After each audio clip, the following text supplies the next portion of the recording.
Welcome to our honorary aldermen who have graced us with their presence today and at all previous meetings. Moving forward, I would like to welcome our new member, Councillor Ryan Brent, for Pembroke and Stake South Division, and hope we will help him settle in his new role. This year has been a busy time for me with 4 royal visits, celebration of our late Queen's 70 years on the throne, and then her death. I'm sure we will all miss her calm and measured way of dealing with everything. She really was an amazing person, and we will be deeply missed. That said, I'm sure that King Charles III will have learnt a great deal from our late Queen, and we're all aware of his wish to rule for us all. His coronation was such an amazing, spectacular occasion, which I'm sure everyone enjoyed. So to continue, I've attended a vast number of functions, and it's hard to point to one because they were all great, and I've mentioned them to you at previous meetings, so I'm not going to continue going through them. I must mention my chairman's concert that took place in the Great Hall last week. It was spectacular, from the setting to the catering, and especially the incredibly talented musicians. My thanks must go to Sean Riches and John Constant for our music service for their help in bringing it all together. I must say thank you to my vice chairman and wish her all the best in her coming year. And the most heartfelt thank you go to Councillor Anne Briggs, who's been with me as my consort throughout my year as chairman. Finally, I must thank Debbie Vaughan for her help throughout my year, and all the officers who go the extra mile to be helpful, and of course Natalie Jones, who coordinates everything for the chairman. Last but not least, thanks to our leader, who has guided me through this year and has attended many occasions, and who certainly knows how difficult it can be to keep everything right. It's been an honour to represent you all, and thank you for the support that I've received from you. I do wish you all the absolute best for the coming year. Thank you so much.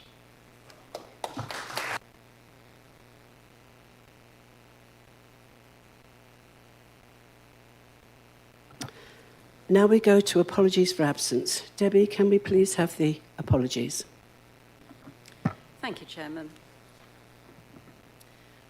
Members, I've received apologies from Councillors Fran Carpenter, Alex Crawford, Alan Dowden, Michael Ford, Mark Kempji, Rupert Curl, Peter Latham, Alexis McAvoy, Phil North, Tanya Park and Sean Woodward, and from Honorary Alderman Chris Carter, Frenette Dickens and Andrew Gibson. Thank you.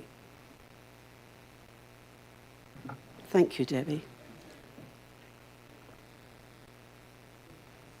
And again, Chairman, Councillor Philpott, thank you. Thank you. Go to declarations of interest. All members who believe they have a disclosable pecuniary interest in any matter to be considered at the meeting must declare that interest and have, regarding to Part 3, Paragraph 1.5 of the County Council's Members' Code of Conduct, leave the meeting while the matter is discussed, save for exercising any right to speak in accordance with Paragraph 1.6 of the Code. Furthermore, all members with a personal interest in a matter being considered at the meeting should consider, having regard to Part 5, Paragraph 4 of the Code, whether such interest should be declared, and having regard to Part 5, Paragraph 5 of the Code, consider whether it's appropriate to leave the meeting while the matter is discussed, save for exercising any right to speak in accordance with the Code. We now go to item 3, which is election of the chairman. I now invite the Chief Executive to call for nominations for Chairman of the Council. Councillors, I would now like to call for nominations for the role of Chairman, please. Thank you. Thank you, Chairman. I'd like to nominate Councillor Patricia Stallard to be Chairman for this forthcoming year. Thank you. And could we have a seconder for that, please? I'd like to second that proposal, please. Thank you. Can we put the nominations to the vote and then confirm the outcome of the vote? So can I have a show of hands? Thank you. I think that's covered. I think that Patricia will now be chairman. And now I'm going to move from this seat and remove myself from here, and Councillor Stallard will come with me.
Members, would you please just give me a few seconds whilst I transfer a whole pile of paperwork onto my desk?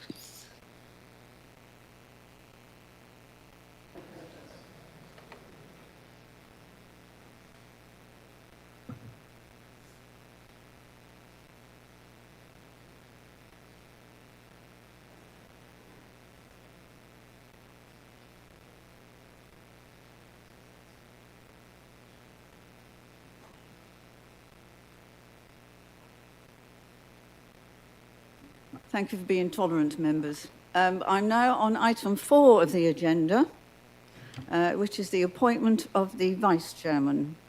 And I'd like to ask the leader if there are any nominations for this position.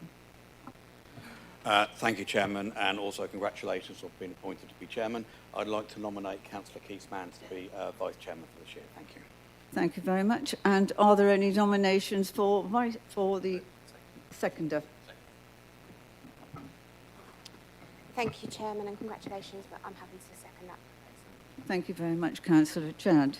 I now invite Councillor Keith Manns to come forward.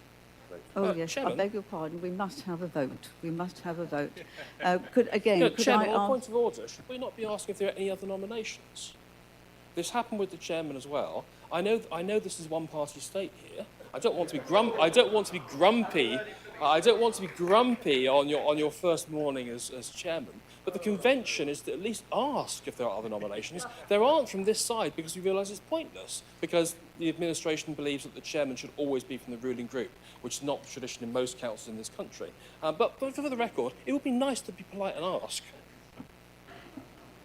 I do take your point, Councillor House, and I think, having heard what you've said, I'm very happy to take nominations from the floor this morning, if you so wish.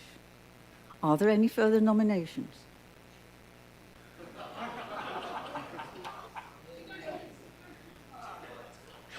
Thank you, Councillor House. We now go to the vote on the one person who has been nominated as Vice Chairman, and that is Councillor House. Could I please... Sorry.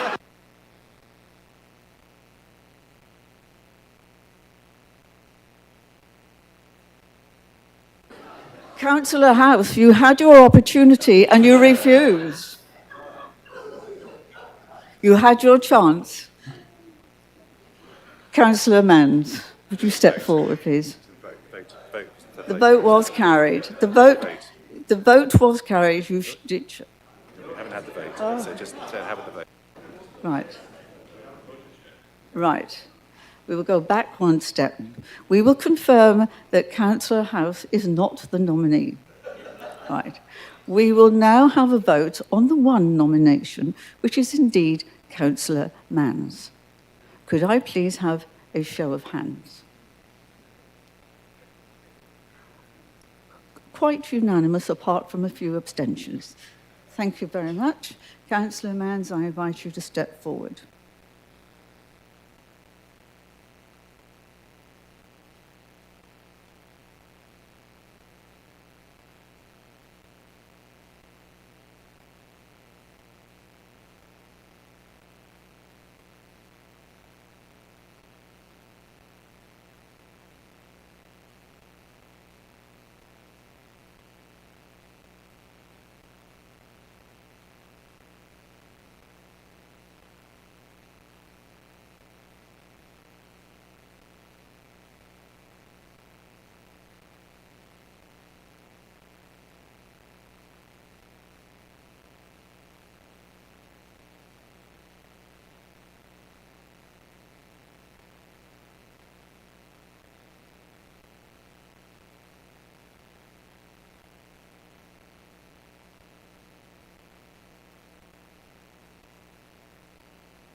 Thank you, members, for being so patient. We are now on item 5 of the agenda, and you will see that that is headed the incoming chairman's announcements.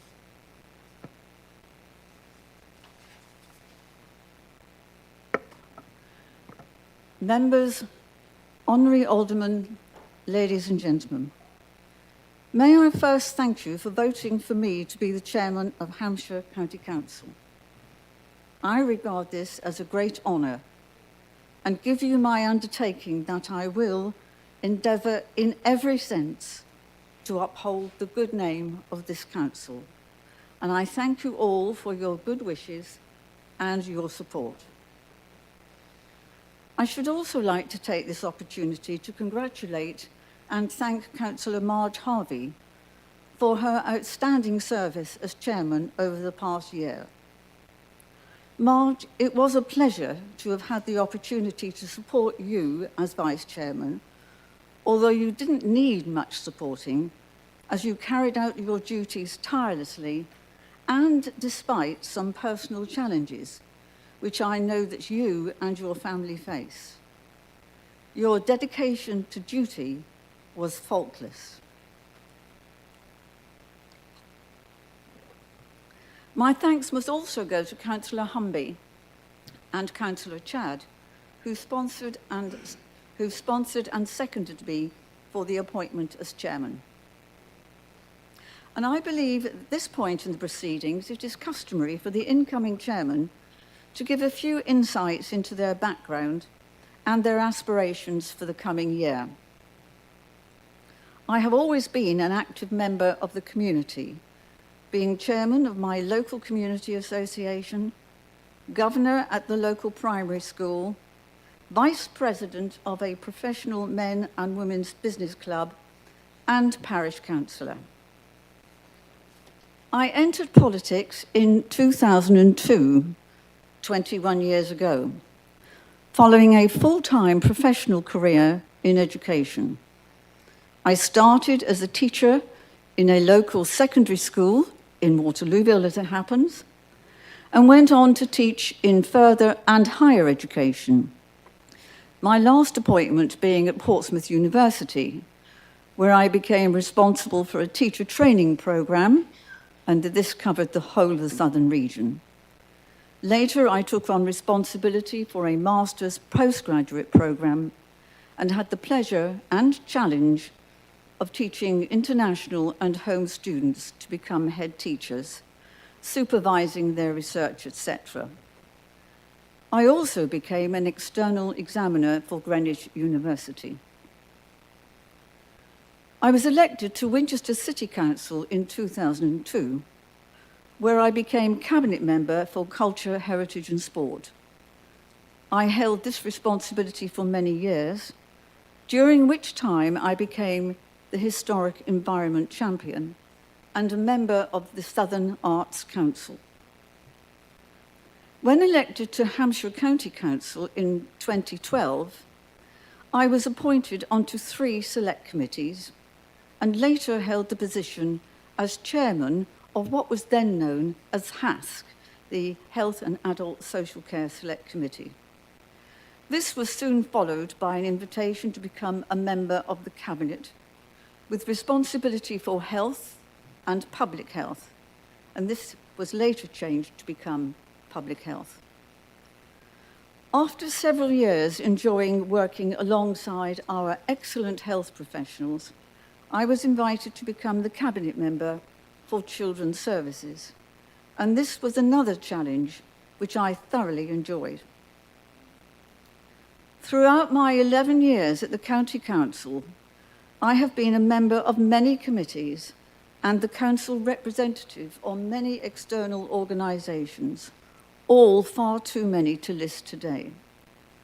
But each appointment and each committee attended has reinforced my understanding of just how important the work and decisions of this council are.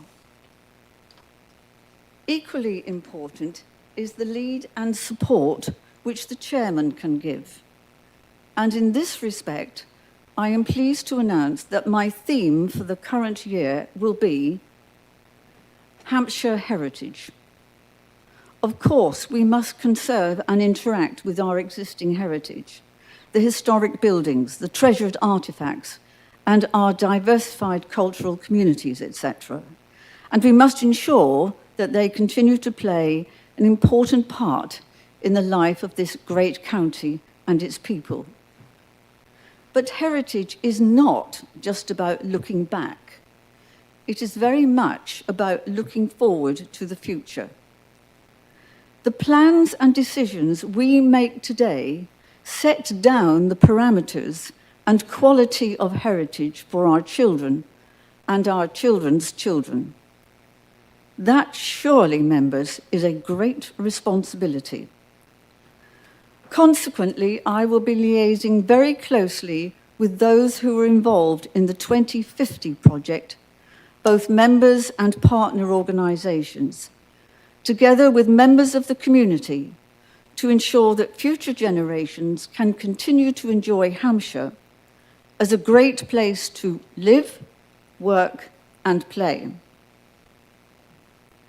To help further establish Hampshire's cultural heritage, I have already had preliminary talks with the director of Hampshire's Music Service, and I have to say, rather to my surprise, he has fully endorsed my idea of commissioning or composing an anthem for Hampshire, an anthem which depicts the many facets and genres which lie within the administrative county of Hampshire.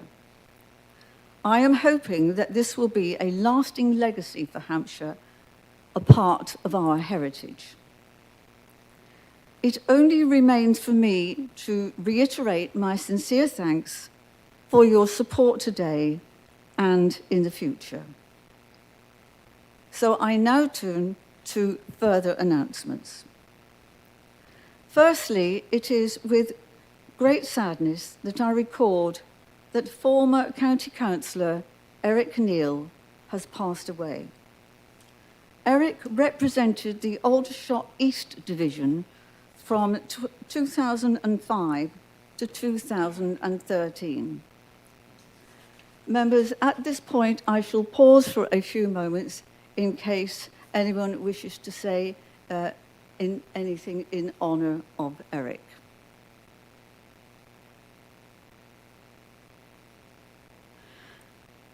That being the case, could I also ask you please to stand for a 1 minute silence to be with your thoughts on Eric and his family.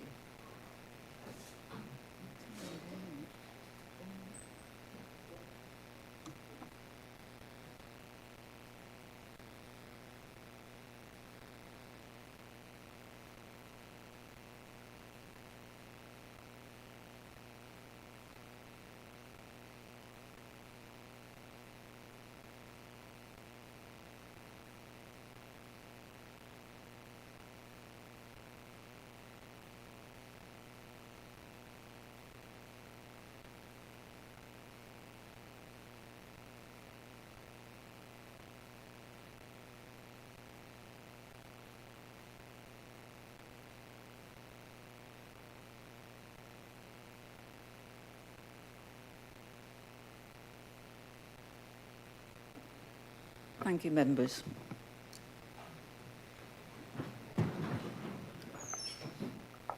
I now wish to mention awards that the Council has received and those officers meriting special attention.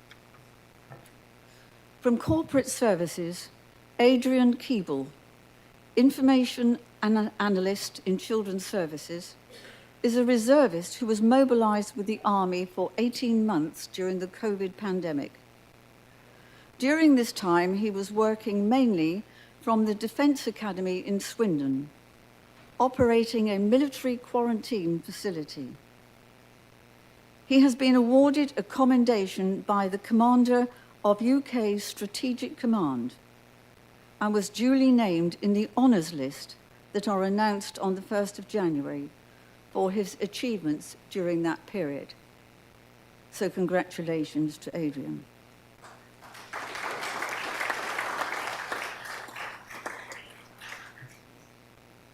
From Adults Health and Care, Mark Allen, Head of Digital and Technology-Enabled Care, won the Telecare Services Association 2023 International Technology Enabled Care Leadership Award. Members, this is a very prestigious award and recognises Mark's leading role in the development and delivery of excellent technology-based solutions to support independent living. So again, our congratulations to Mark.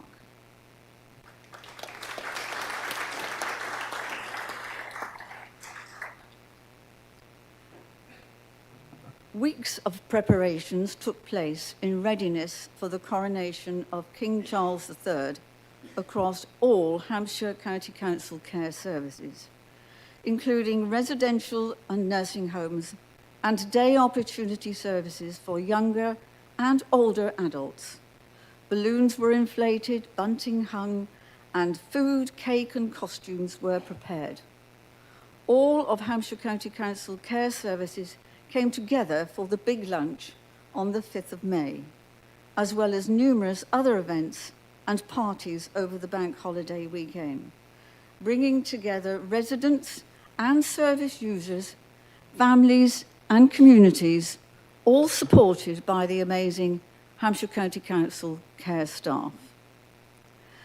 Many of our older residents were able to remember the coronation of our late Queen and were indeed pleased to join the celebrations as they welcomed the new King. There were competitions, including designing a card of congratulations to be sent to the King on behalf of the whole of Hampshire County Council care. There was indeed a competition for the best decorated service, and there was the wonderful coronation cake competition. If any member has ever seen the cakes that they make for these competitions, they are superb.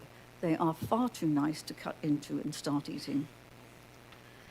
Hampshire County Council care service users and staff also work together with knitters and crocheters across Hampshire County Council to produce a coronation flag covered with flowers, knitted and made by residents, which toured all the county care services and will be ending its journey to be displayed here in Queen Elizabeth Court for all to see.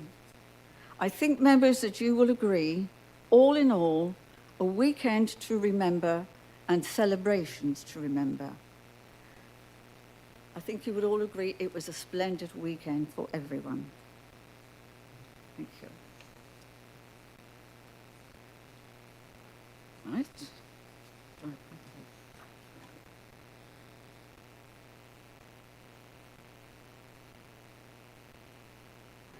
We're now proceeding with the agenda. We're on item 6 of the agenda now. Members, you have received the minutes of the previous meeting. I am not aware of any amendments, so can I ask you to agree the minutes of the last meeting? Agreed? Right, thank you very much.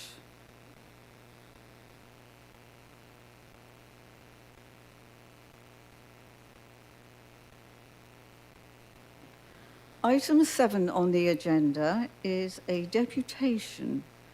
I'm not sure if the deputy has arrived. Right, thank you very much. I have just been informed that the deputy, Mr. Paul Flippants, has not yet arrived. We haven't received any communication from him, so at this point in the agenda, we will simply proceed with the agenda. We will go straight on to item 8, which is the leader's report. So I now invite the leader to give his report. Councillor Humby. Chairman, thank you very much, and once again, congratulations on your appointment as being chairman. I'm sure it's going to be another interesting year ahead of us. But I'd also like to thank the outgoing chairman, Councillor Marge Harvey. We had quite a few days out, didn't we, Marge, and quite a few laughs as well. Sometimes we even turned up at the right event with the right speeches, didn't we, which was quite entertaining like that, yeah. But thank you very much for the time that we spent together as well, and everything that you have done for Hampshire and Hampshire's residents. Very, very much appreciated. Okay, so just a few bits also referring back to some previous letters I was asked to write to ministers as well. On the DWP letter, I've received a response to the letter I sent to the Department for Work and Pensions regarding the resolution passed by full council on changes to the state pension age affecting women born in the 1950s. The Minister for Pensions wrote that the Parliamentary and Health Service Ombudsman investigation into the DWP's communication of changes to the women's state pension age is ongoing, and therefore it would not be appropriate to comment until the investigation is concluded.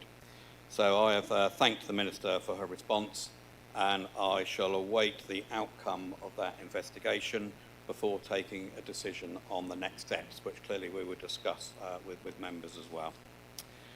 Okay, so it's been a year since I was elected leader of this great county council. I said in my inaugural speech that it was truly an honour for me to become the new leader of Hampshire County Council.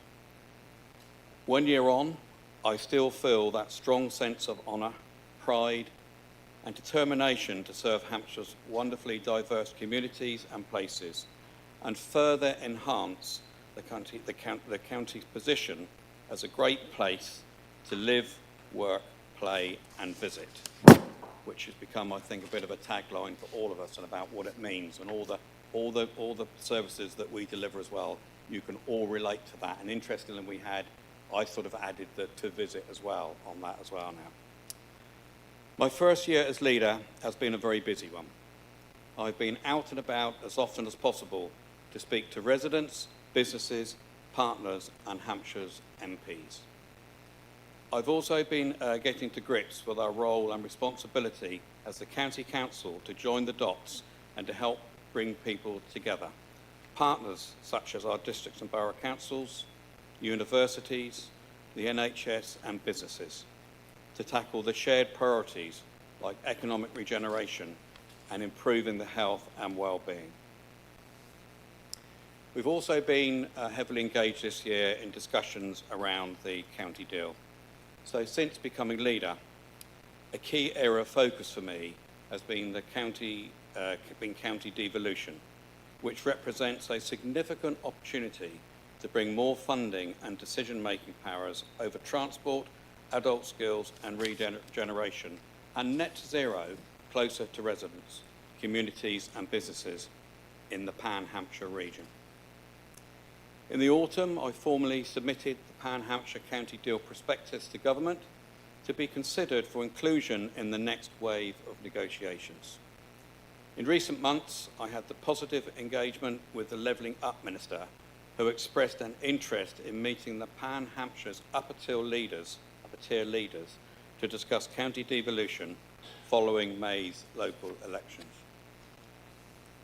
In the meantime, government officials and upper tier chief executives are continuing to progress work on the potential inclusion of the Pan Hampshire County Deal in the next wave of devolution proposals.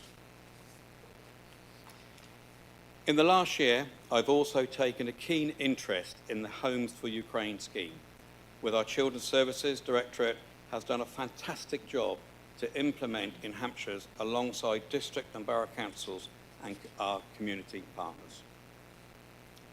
I am proud that since March last year, 2022, Hampshire has warmly welcomed over 1,600 Ukrainian families, made up of over 3,300 guests via the Homes for Ukraine scheme.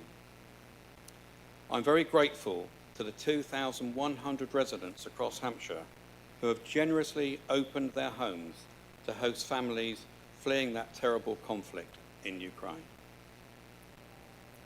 As a sign of our gratitude, the County Council has been topping up Homes Ukraine thank you payments to £500 a month for all host households in Hampshire since March this year. For Ukrainian families who would like to move into private rented accommodation, it is important that their unique circumstances are recognised. The Deputy Leader and I spoke to a few families recently who told us that the requirements as a guarantor is a barrier to them accessing the private rented sector. I took the opportunity to speak to the Home Secretary, herself a Hampshire MP, about the guarantor issue when I met with her last month. She agreed to raise this matter with the ministerial colleagues, and I would like to thank her for her support in that. And she did take a very keen interest and absolutely understood the points that myself and Councillor Chad made to her. It's also been a year of changes as well. So this year has also seen the County Council implement a new organisational model. From the 1st of January, we adopted a new structure to support and strengthen joined-up working across our strategies and services. 2 new directorates were formed, Universal Services and Hampshire 2050. And as you will see, there are some new faces in the corporate management team as well, with Stuart Ashley, Patrick Blogg and Gary Westbrook leading our Children's Services, Universal Services and Hampshire 2050 directorates, respectively. Cabinet roles have become aligned with the new organisation model. The Deputy Leader and I are the portfolio leads for Hampshire 2050, and we have more to say on plans on this important strand of the County Council's work soon. One of my personal highlights this year has been the appointment of a Cabinet member for inclusion and diversity, which are matters I've taken very seriously. The more inclusive and diverse we are as an employer, service provider and partner, the more effectively we will be able to work with and serve all communities in Hampshire. Councillor North is an excellent Cabinet champion for inclusion and diversity, and I am delighted to announce today that Councillor Mullany will become our new member champion for inclusion and diversity. In this role, he will champion matters related to all legally protected characteristics, with his champion of anti-racism just one example of how we can expect to experience his role and influence as members. And I'd like to congratulate Councillor Mullany on that as well.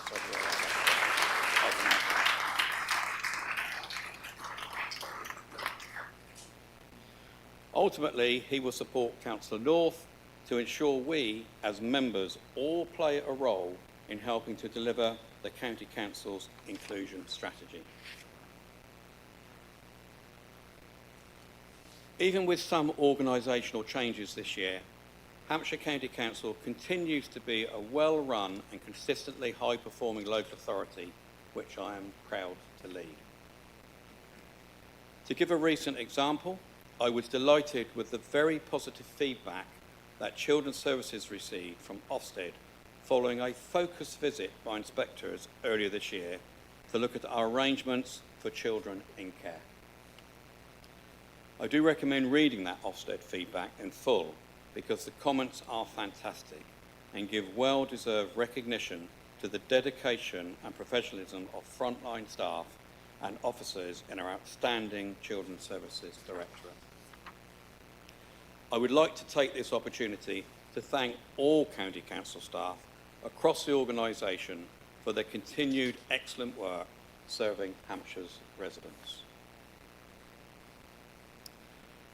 I've talked a lot this year, some of my highlights from the last year, about the highlights, but I won't pretend there haven't been challenges. The local government sector is in financial crisis. Like county councils across the country, Hampshire's council tax and business rates income are not sufficient to meet the growing demand and inflation costs we face each year. By 2025-26, our forecasts predict a budget shortfall of around £132 million, on top of the savings that we've already made to date. Meanwhile, the rising costs is putting considerable pressure on households and businesses, our businesses' budgets. A local government funding system that creates uncertainty and financial difficulty for essential public services only adds to their burden. I have campaigned actively this year for central government to make urgent reforms to local government funding and develop a clear plan for long-term financial sustainability of the sector.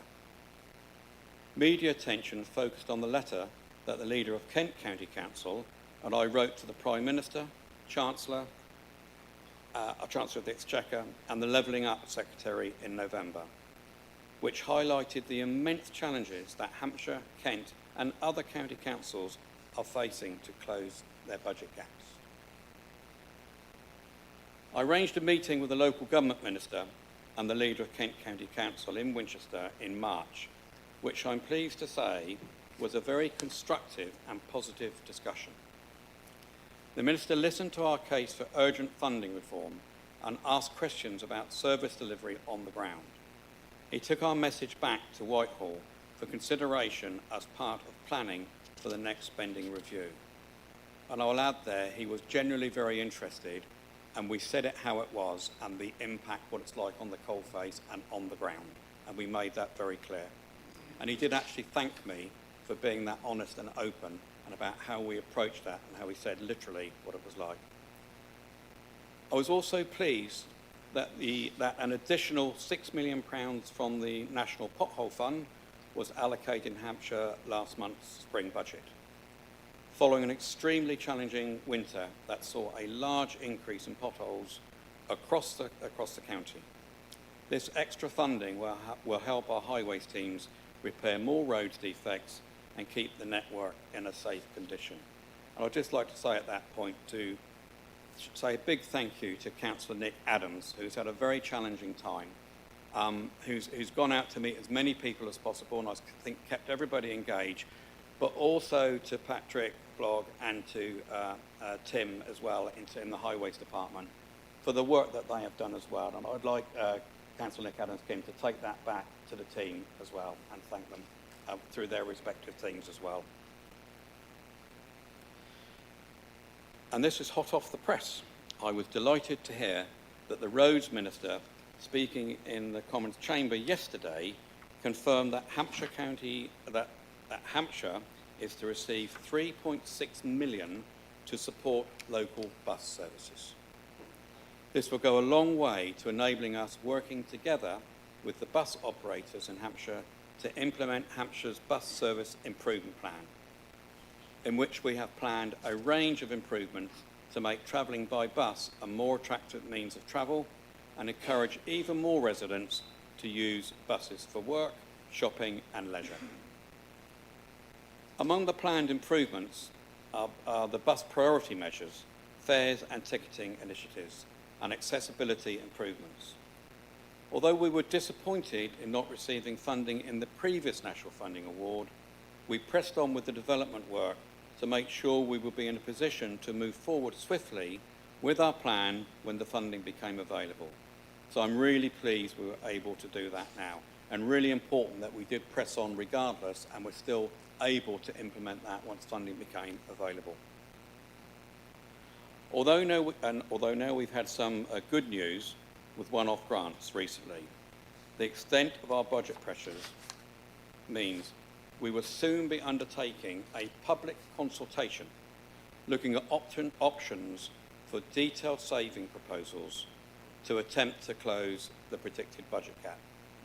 Before a decision on the next steps this autumn, members will receive a briefing pack a week in advance of the launch of that consultation, followed by further details prior to the consultation launch at noon on Monday, the 12th of June. In the meantime, I remain committed to keeping up the momentum in the coming months and continuing to make a strong case to MPs, ministers for urgent action on funding for local government. For me, one of the lowest points in the last 12 months was the death of our head of state, Her late Majesty Queen Elizabeth II. The late Queen was our country's rock. For 70 years, she was a constant and reassuring presence and carried out her duties with impeccable grace, dignity and wisdom. His Majesty King Charles III has ably followed in his mother's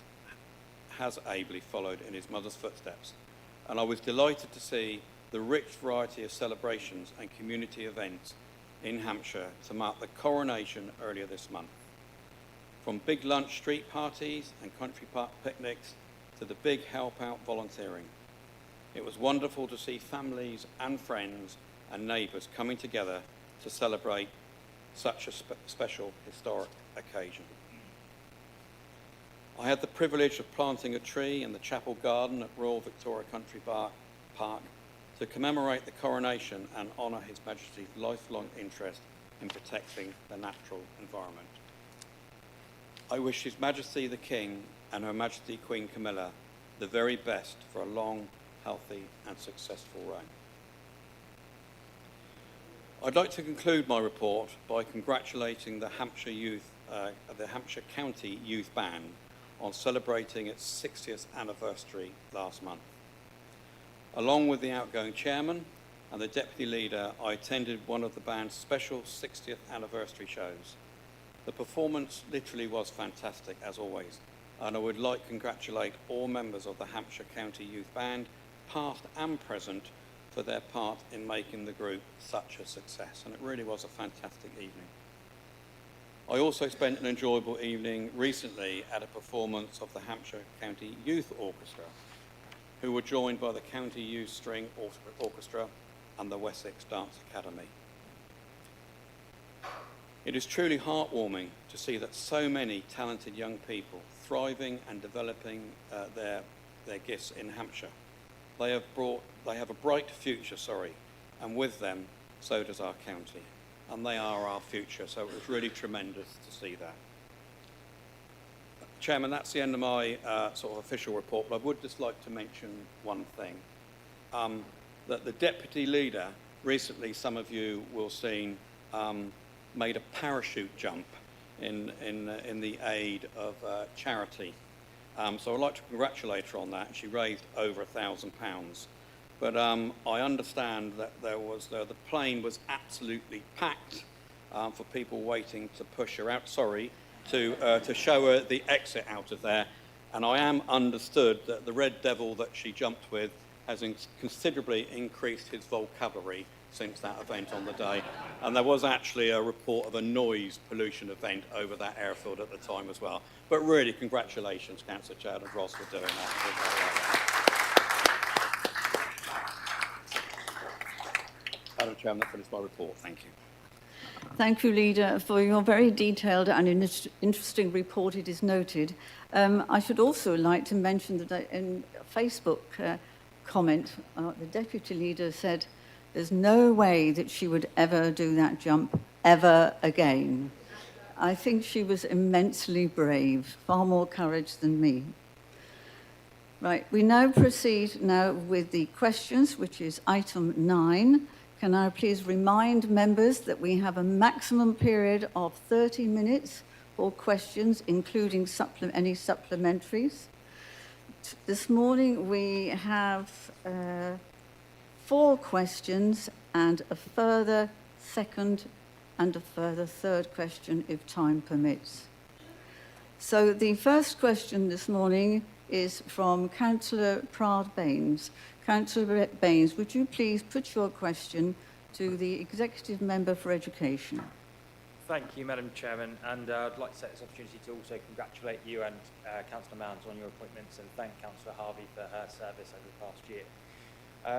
My question, so on the 30th of March 2022, the Education Advisory Panel received an update on the Department's actions to promote racial equality in schools.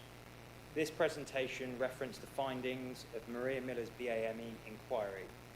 Respondents to this proactive inquiry described some Hampshire-based schools as being weak in handling racist abuse, sometimes dismissed abuse as being insignificant, and inquiry participants also felt that some schools had differing expectations of BAME pupils and could lack ambition for them as a result. What steps has the department taken in the past 14 months to address how Hampshire schools are handling this racist abuse towards BAME pupils? And what additional support is being made available to school leaders to ensure they are able to meet the needs of every child from every background? Thank you, Madam Chairman. Thank you, Councillor Baines. Now I now call upon Councillor Steve Forster, who is the Executive Member for Education. If you wish to respond, Councillor Forster. Thank you, Madam Chairman, and I would add my congratulations to those already mentioned. And thank you for the question, Councillor Baines. I could give you a very long answer, but I'm conscious of time, so I'll give you a summary. I'm more than happy to provide further information as a follow-up. We've done a lot of work around raising awareness with schools of racist incidents. It's something that's very close to my heart, having been actually on the receipt, not as a child, of course, but of discrimination and abuse quite recently. It's unacceptable. We need to make sure that our ethnically diverse residents, and particularly our children, are well supported and that our schools are aware of the issues. We have seen a significant decrease in the number of schools with nil returns on these type of incidents, and that's quite intentionally from having raised the issues. I'll focus a little bit on Basingstoke-and-Deane, as it's probably close to your heart, and a good exemplar of what we're doing elsewhere in the county. Through the work carried out in Basingstoke-and-Deane, we've reduced the number of schools that submit nil responses, as I mentioned. We've increased the number of racist incidents that are actually reported where they do occur, because identifying those is so important. And we've increased opportunities for pupil voice through stop and search advocates, equality and rights advocates, and other methods. These changes are over and above similar changes in other parts of the county and are greater than the changes in Basingstoke-and-Deane linked to other protected characteristics. So I think the work is broadly starting to pay dividends. We're also learning from those schools that don't see incidents, particularly over the last 5 years, by sharing their experiences as a form of best practice. So we learn from those. So we understand what works well and what doesn't. Leaders across Basingstoke-and-Deane, for instance, have free, funded by the local authority access to prejudicial language and behaviour training, briefings on annual data relating to that, conferences and toolkits that help develop the curriculum, conferences on lived experiences, conferences and sharing best practice on toolkits on self-evaluation, new head teacher inductions, primarily EARA groups, information to share national, county and district best practice, and half-termly district updates. That's just scratching the surface.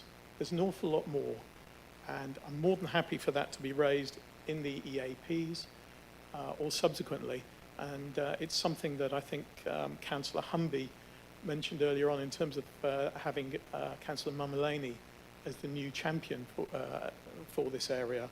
It'll be also useful for you to engage with him and for us to work together. So I hope that answers your question. Thank you, Councillor Forster. Councillor Baines, do you have a supplementary? Yes, I do. Thank you, Madam Chair. Thank you, Councillor Forster. I'm very sorry to hear about your recent experiences. That is terrible. My supplementary question is that the proactive Miller BAME report referenced in my initial question gathered evidence primarily, as you say, from the Basingstoke area. Will you, as the executive member, be happy to write to all of Hampshire's MPs, urging them to commission similar inquiries for their respective areas? Thank you, Madam Chairman. Yes, Councillor Forster, do you wish to make a brief response? Thank you. I'll certainly consider that and pass that on with officers, discuss whether that's the best way of doing this, because what we want to do is focus on the outcomes and making sure that the best method is adopted. Thank you. We now have another question, the second question from Councillor Parker-Jones to Councillor Adam King, who is the Executive Member for Universal Services. Councillor Parker-Jones. Thank you very much, and I echo all the congratulations that have gone before me. In 2018, Nieuwkoop in the Netherlands became the first area in the world to introduce red street lighting.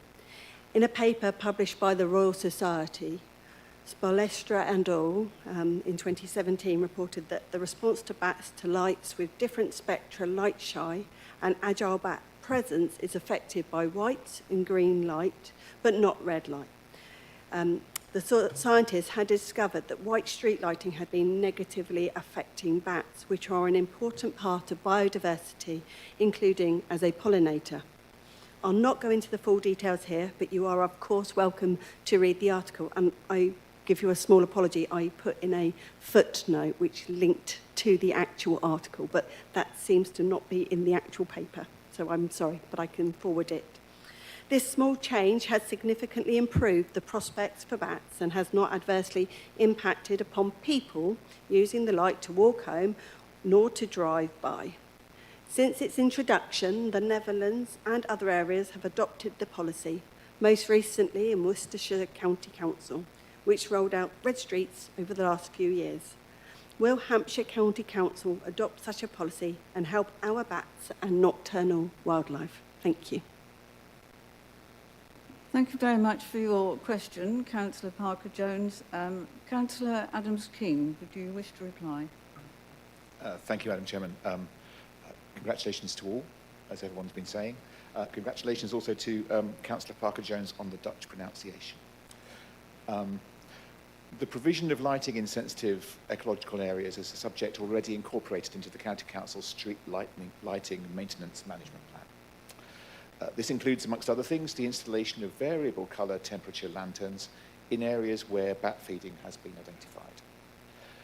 This approach complies with guidance issued by the Institution of Lighting Professionals and the Bat Conservation Council guidance note entitled Bats and Artificial Lighting in the UK, originally published in 2018. As the guidance on this is still fairly recent, it's only been possible to build this into the design specifications and approved drawings for sites which are still under construction. The One Horton Heath site, for example, has several bridges which span bat feeding corridors, and in this case, street lighting has been omitted specifically to avoid interference with local bat activities. Thank you, Madam Chairman. Thank you very much for that, Councillor Adams-King. Councillor Parker-Jones, do you wish to ask a supplementary question? Thank you. It's really good to hear that they're going to be introduced. It would be really wonderful, as streetlights have to be replaced, that perhaps our policy goes slightly further and perhaps we could consider adopting and rolling it out further. When there are white lights, unfortunately, even slightly further away from bat feeding sites, they encourage the insects to go there, which draws the bats further away from their natural habitat.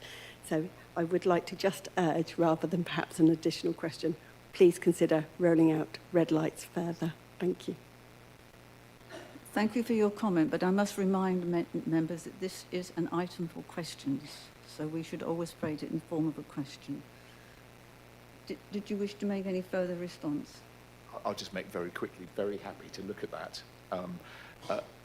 Representing an area near Mottisfont where we've got lots of special bats, we're very careful not to put too many streetlights around those areas, and it's something that I know that we take into account in our policy. Thank you, Madam Chair. Right, we have another question, question number 3 from Councillor Groves, again to Councillor Adams-King. Councillor Groves. Thank you, Madam Chair. And congratulations to you and the new Vice Chair, to both of you. Thank you very much. Test Valley Borough Council has stated that next year it will be able to recycle plastic pots, tubs and trays, plastic wrapping, Tetra Paks and cartons in their bins next year. Will Hampshire dispose and recycle these and have infrastructure to deal with any of these next year? And if not, when will the Hampshire authorities have such facilities available for this type and mix of recycling? Thank you, Chair. Councillor Adams-King, I invite you to respond. Thank you, Madam Chairman. The County Council has been working with Test Valley Borough Council, along with all of the other Project Integra partner authorities, in response to the new requirements for recycling set out in the Environment Act 2021. These will require all waste collection authorities to collect a mandated set of materials from the curbside for recycling, although the government have yet to set out the precise dates by which this provision needs to be made. Delivering this in Hampshire is very complex, as it involves not only delivery of new infrastructure to process additional material, but also aligning that with changes to 13 different collection systems that are delivered by the waste collection authorities in Hampshire, Portsmouth and Southampton. To achieve this, the County Council is progressing with the development of a new materials recovery facility at Chickenhall Lane in Eastleigh that is planned to be operational by mid-2025, and which will sort the new mix of mandated dry recycling, including glass, plastic bottles, pots, tubs and trays, aluminium and steel cans and aerosols, as well as cartons. A separate fibre stream consisting of paper and card will also be sorted at this facility in Eastleigh. We're planning to work with Test Valley Borough Council and any other collection authorities to maximise recycling during the transition period to the new system. Thank you, Madam Chair. Thank you, Councillor Adams-King. Councillor Grove, do you wish to ask a supplementary? Yes, please, Madam Chair. So Test Valley Local Conservatives on Facebook stated, from next year, and that's 2024, I think, you will be able to recycle plastic pots, tubs and trays, plastic wrapping, Tetra Paks and cartons in your bin. All this year ahead of any other Hampshire authority. So how can Test Valley do this if other authorities can't until 2025? Eastleigh Borough Council have had curbside food and glass recycling for many, many years, as long as I can remember, as long as I've been a councillor, I believe. I think one or two other Hampshire authorities are beginning to do that. As far as I'm aware, not even Test Valley are doing that yet.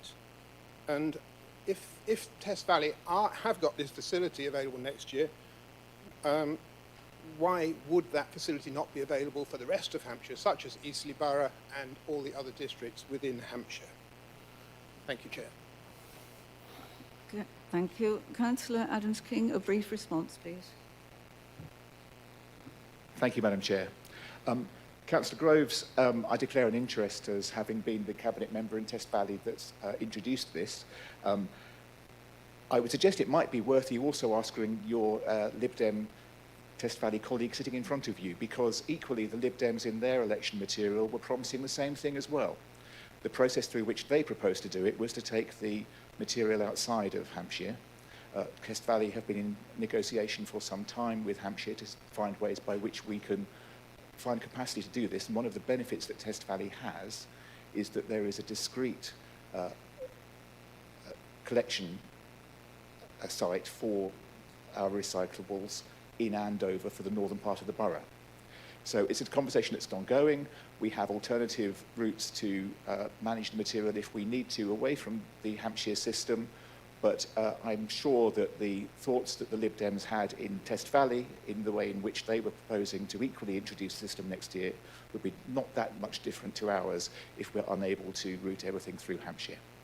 Thank you, Madam Chairman. Thank you very much indeed, Councillor. I'm now moving on to the next question from Councillor Jackie Porter, again to Councillor Adams-King. It's a very busy morning for you this morning, Councillor Adams-King. Councillor Porter. Thank you, and congratulations to you, Chairman. And yes, I'm sorry, it's another one for Councillor Adams-King, and this one is about potholes.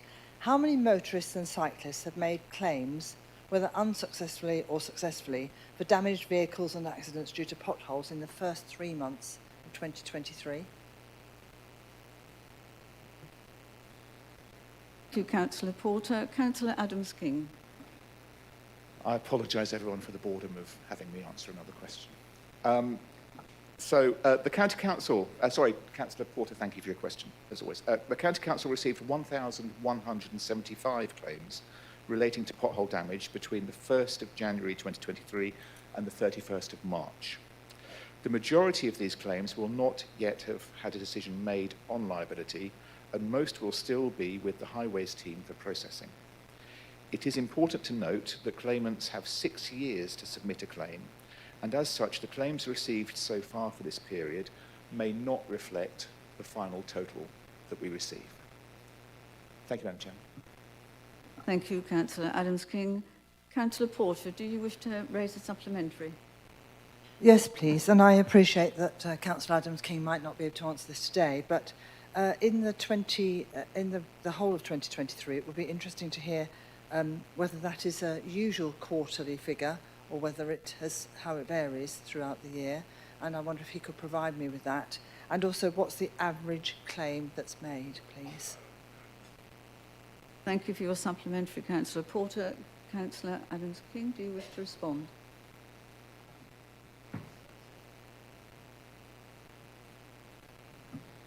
Yeah, I'm on. Yes, Madam Chairman, thank you. Councillor Porter, I can't quite do a like-for-like comparison for you. I would say, though, looking at previous years, that we are ahead of the average that we would normally have. Not least because in a couple of the previous years, we're already in excess in the first 3 months of this year of where we have been in the entire year in the past. But then it's worth, if you reflect back to the briefings that I've given you all around the number of potholes and defects that we've been fixing, that we are, in the last financial year, already well ahead of any previous year, and indeed double, if not treble, the amount that we've looked at in previous years as well. I would suggest that we are ahead of normal, and that's not surprising given the winter that we've had. In terms of the average claim, I'm sorry, I can't tell you that. And obviously they differ quite substantially. What I can tell you, and it's a comment that I think we all of us often hear, to say, well, the cost of the claims must equal in some way the amount of money that you're paying to repair the roads in some way. What I can tell you is that the cost of claims to us is generally in the tens of thousands over a financial year, as opposed to being substantially more than that. So I'm happy to work out what an average claim is, but I'm not sure that's terribly helpful in the sense that they differ so substantially, I'm afraid. Thank you, Madam Chairman.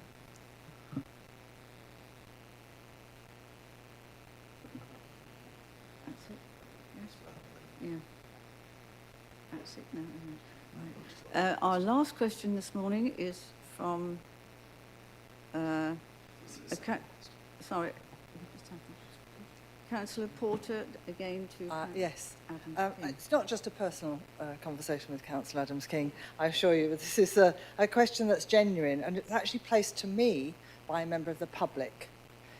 If it's considered safe for a member of the public to cross a road when the busy traffic is travelling at 30 miles an hour along it, why is it considered unsafe for a pedestrian to enter an HWRC, a recycling centre, where the traffic speeds are much lower and the users of the site are already on foot depositing their own recycling there?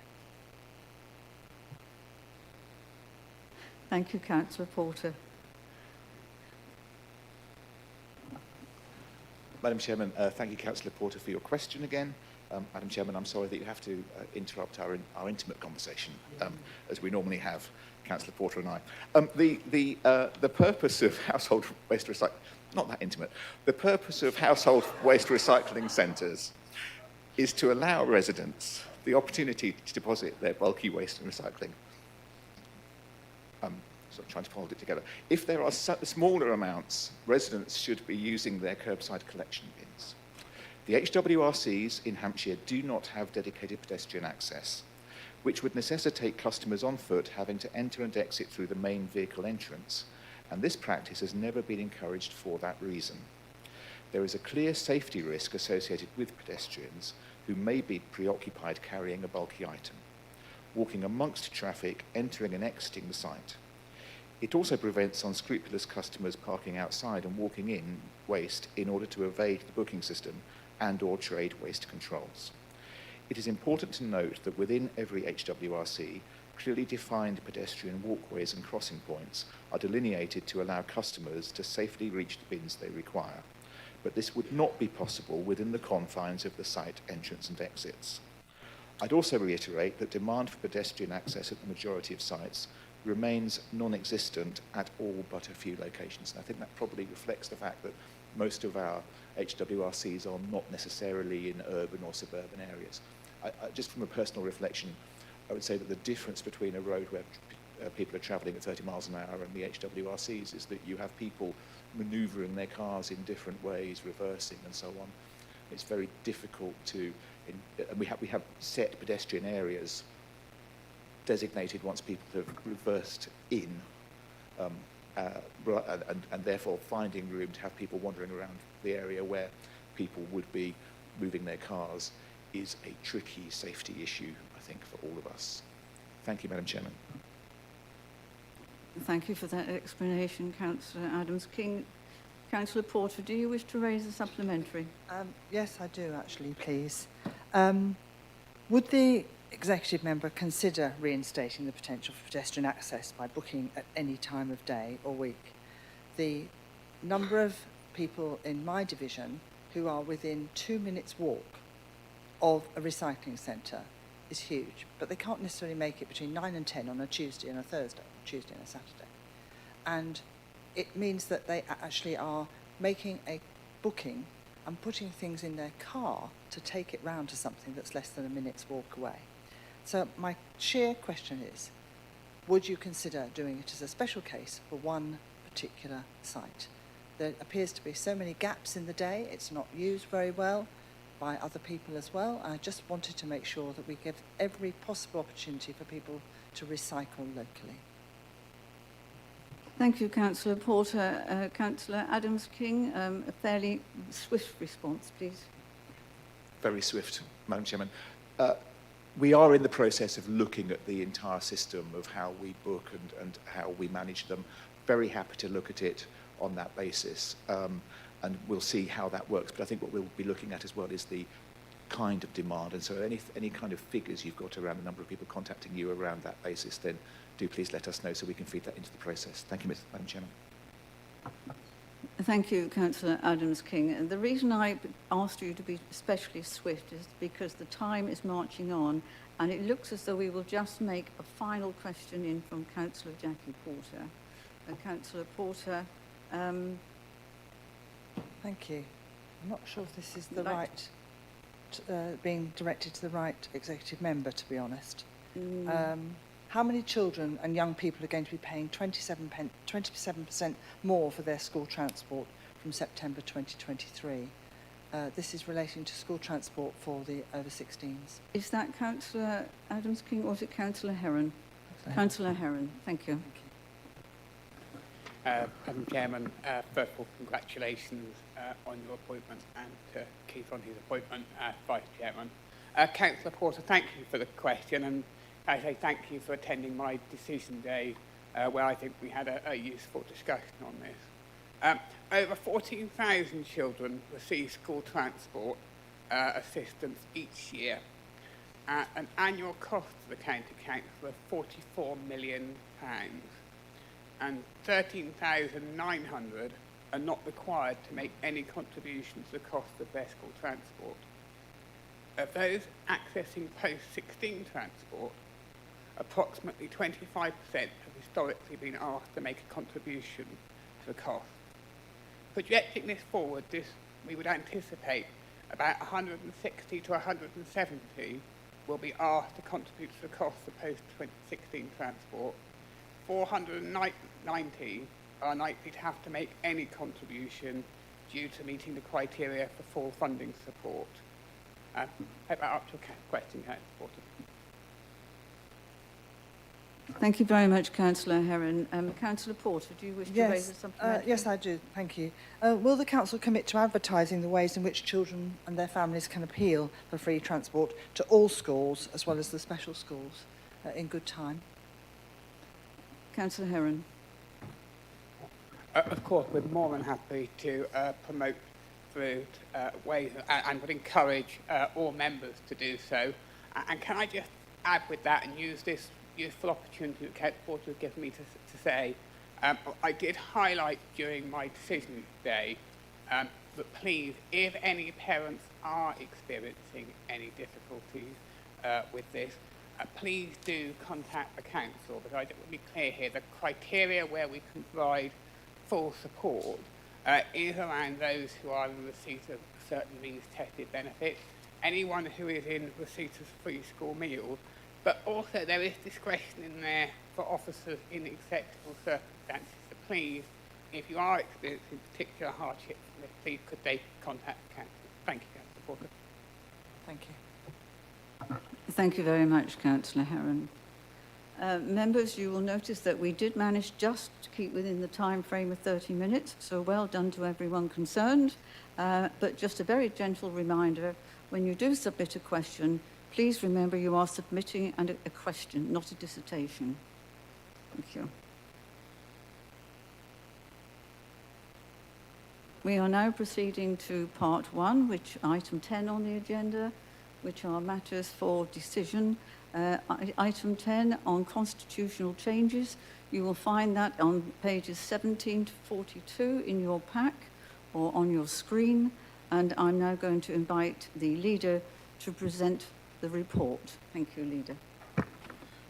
Chairman, thank you very much. Members, in summary, this report recommends that the Buildings, Land and Procurement Panel cease and sets out changes to the Council Select Committees to streamline the two Universal Services Committees into one and to adopt a consistent approach in regard to the size of all Select Committees. I move the recommendations. Thank you, Chairman.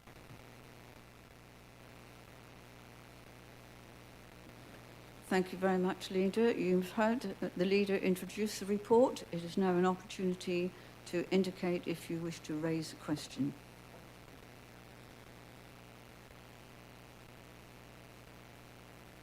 There are no questions. Now I call for debate. Councillor House.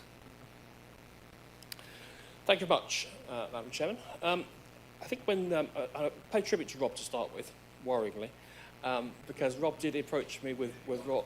I know I'm clearly doing something very badly wrong. In that Rob and Ros did informally approach me with an early draft of this at the end of another meeting earlier in the year, and some of the basic principles I think are actually quite reasonable and understood.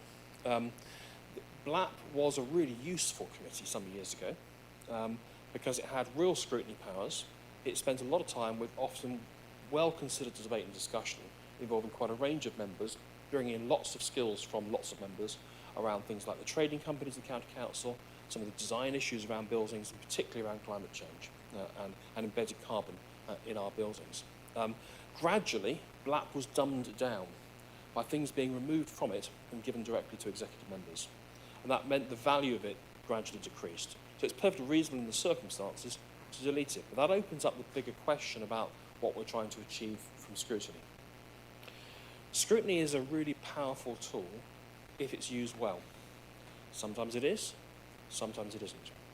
And it, on balance, probably makes sense to align the scrutiny functions with the cabinet functions and with the staffing functions. In brackets, it might have been helpful to have done this at the beginning of the year, rather than later in the year, because there was this interregnum where actually at least one of the Universal Services Committees had no real business, didn't have a clue which way it was going, and that applies to Conservative members as well as Liberal Democrat members, and I guess probably the rest of the Council too. But the consequence of moving from 5 major scrutiny panels to 4 major scrutiny panels, called them select committees, is there is a very, very real risk that we dumb down scrutiny. Scrutiny is important. When we had 5 panels, they had a breadth of coverage that gave the opportunity for more councillors to be engaged in debate and to scrutinise major activities of this council.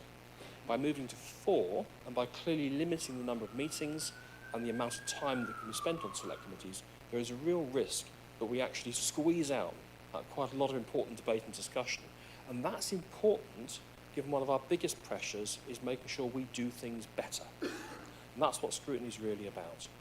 And it's where scrutiny can add value when we're trying to find efficiencies, because we haven't got the money, and when we're trying to improve policy, because we want to do our best for Hampshire people. So I have a very real concern, Chairman, that by having 4 major scrutiny committees, we can't count the joint health one. It's not really a proper scrutiny panel. It meets less than once a year, and it's task specific. We will actually remove the ability to properly scrutinise the business of this county council. We're going to come on separately to a discussion about proportionality, and I haven't got time to raise that fully in this session. What I would suggest, Chairman, and I've asked for this informally by email, is that we get, sometime over the next couple of months, we get together the group leaders, including you, Rob, as leader of the majority group, to have a think about some of these issues, because there is a real risk we're going to make a mess of this by accident, for all the right reasons, but by accident, by limiting the amount of time that goes into scrutiny of major projects, major opportunities to make savings, but also to best serve the residents of the county of Hampshire. Thank you, Chair. Thank you very much, Councillor House. Dead on time. Thank you very much. Debate? Further debate?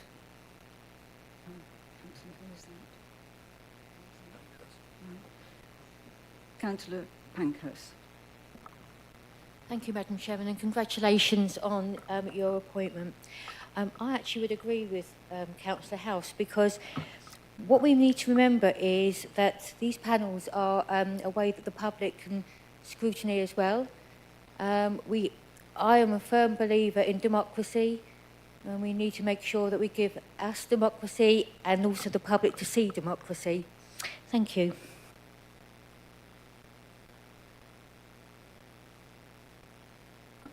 Thank you very much for that, Councillor Pankhurst. I believe Councillor Price. Thank you, Madam Chairman, and congratulations to your appointment. I wish to speak against the proposals for the following reasons.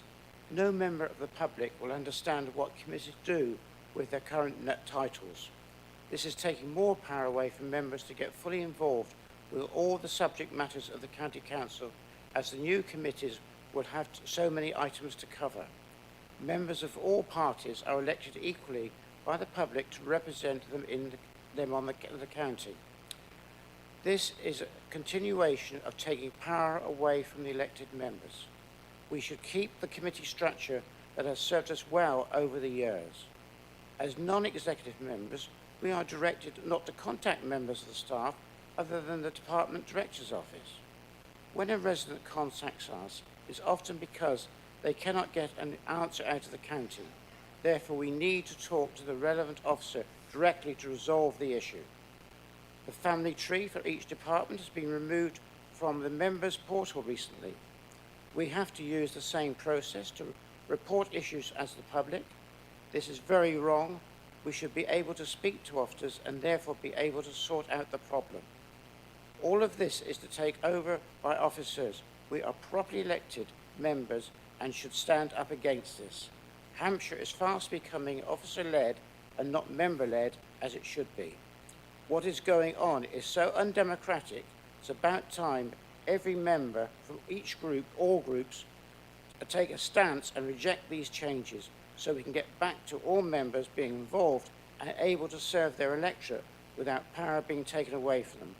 Power to elected members, enough is enough. Thank you. Thank you for your comments, Councillor Price. I now ask Councillor Collett. Thank you, Madam Chair, and congratulations on your appointment and the appointment of the Vice Chair. I want to pick up on some things that have happened during this process.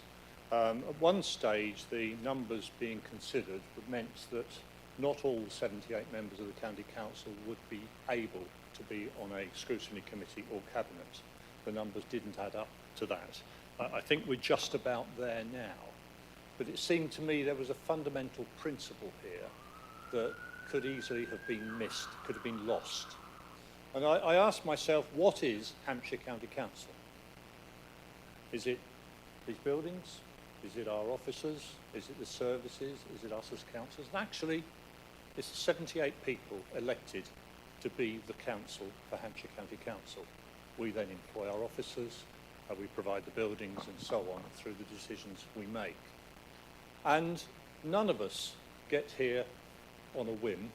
We get here after a lot of campaigning, putting our case to the electorate, whether it's delivering leaflets or social media or canvassing, all the different things we do, raising funds to pay for our campaign.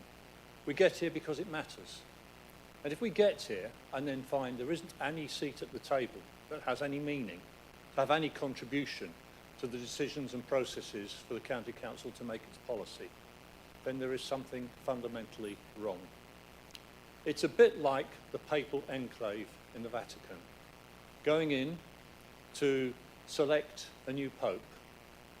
And there isn't a rule that says the Pope must be a Catholic, because it doesn't need to be said.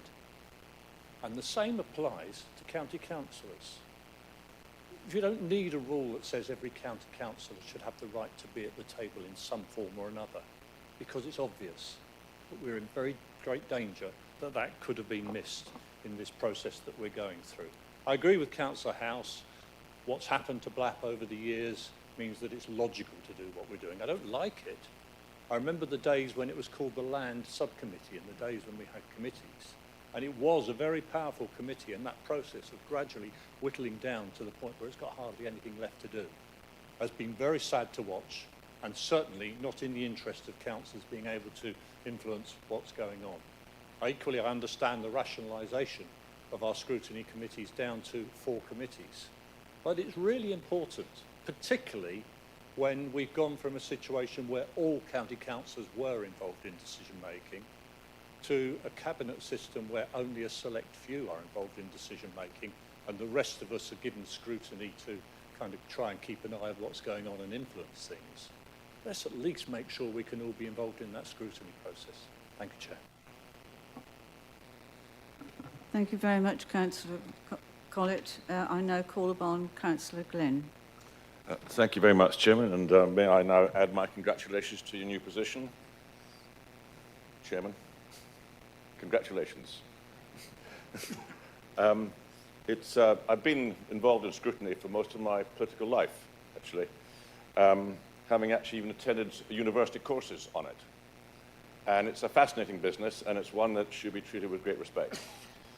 I'm not going to talk about the changes that are going to take place, but what I'd like to add is that with the changes that are about to take place, I think we need to remain flexible in the fact that because we've got a lot more people on our committees, we might need more meetings. I'd like that certainly to remain in the pot for discussion.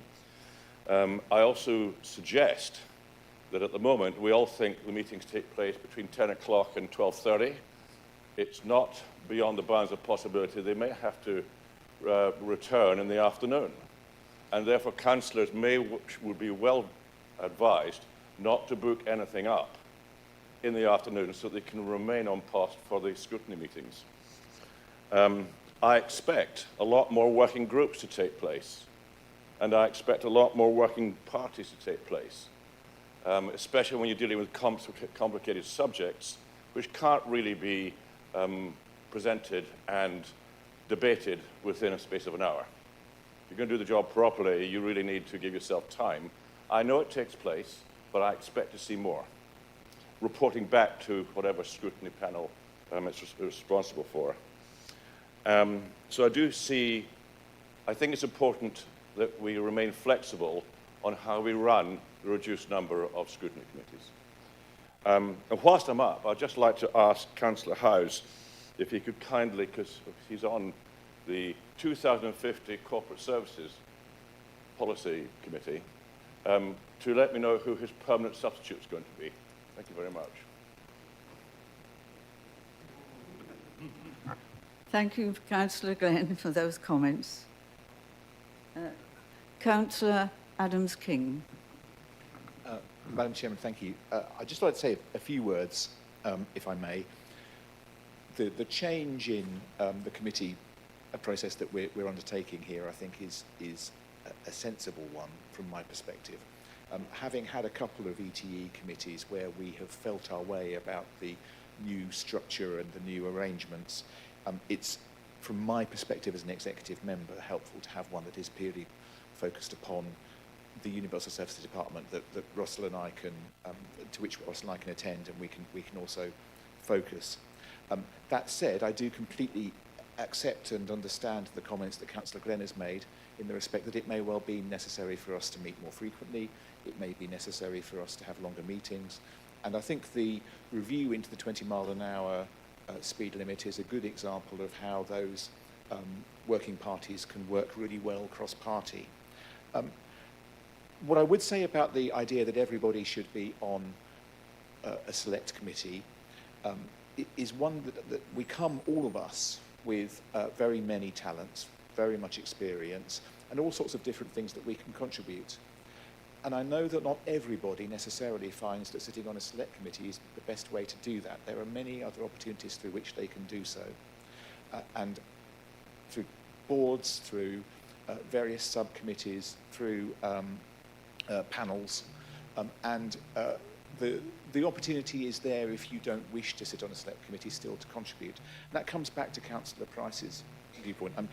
Councillor Price, I'm really sorry, we've never actually connected in any way. From a universal services standpoint, and I guess it might well be similar to my colleagues here, the important thing for me is that the officers that we have focus very much upon what they need to do. And at the moment, that's largely filling potholes. They are all my fault. But the important thing for me is that if you want to connect with somebody and if you feel that you are out of the loop, you should feel very well.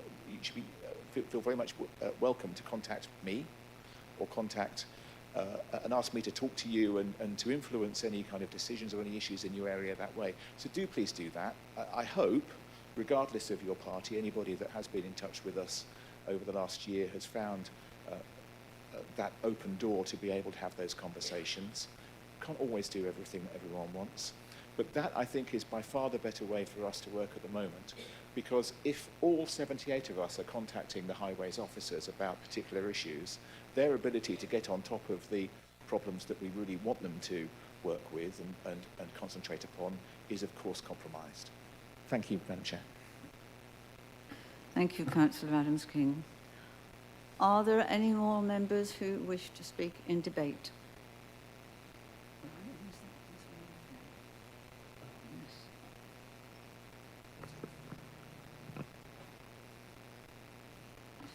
Councillor Taylor.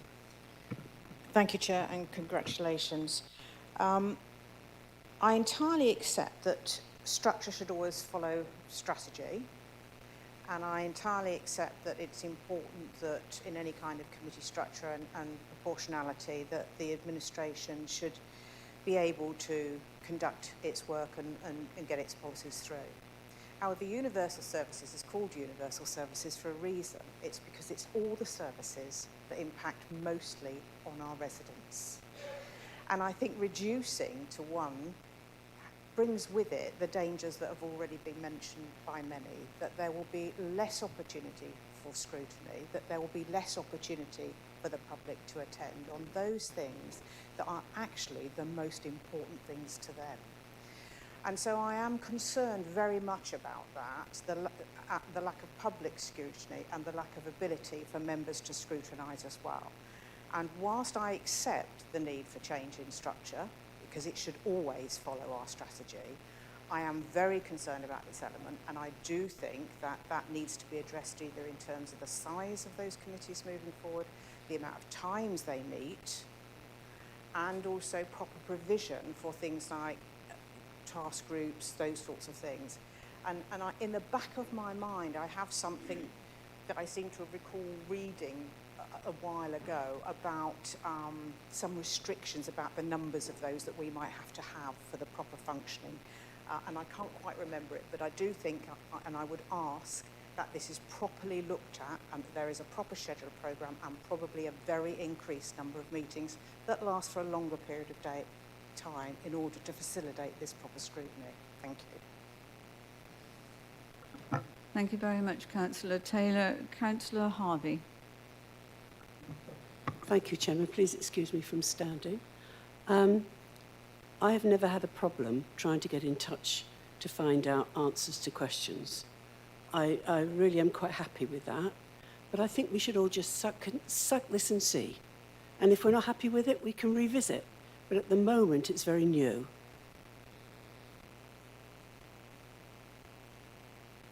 Thank you very much indeed for your comments, Councillor Harvey. Now ask Councillor Cooper. Thank you, Madam Chairman, and congratulations on your appointment, and wish you every success for your ensuing year. A couple of observations. First of all, I fully support the transformation to one universal services. The observation that I would like to make is the amount of time that the committees in the past have spent listening and looking at stuff that is for noting has been extraordinary. And the items, in my view, should really be going to members' briefings with the outside bodies coming in and briefing us on them, as opposed to sitting listening to them in the various committees. This, I feel, would free up time for us to really delve deep into the items that do need scrutinising. Thank you for your comments, Councillor Cooper. Now I call upon Councillor Miller. Thank you, Chair, and again, congratulations to you on your recent appointment. Indeed, congratulations to everybody who's changed places in the last few days.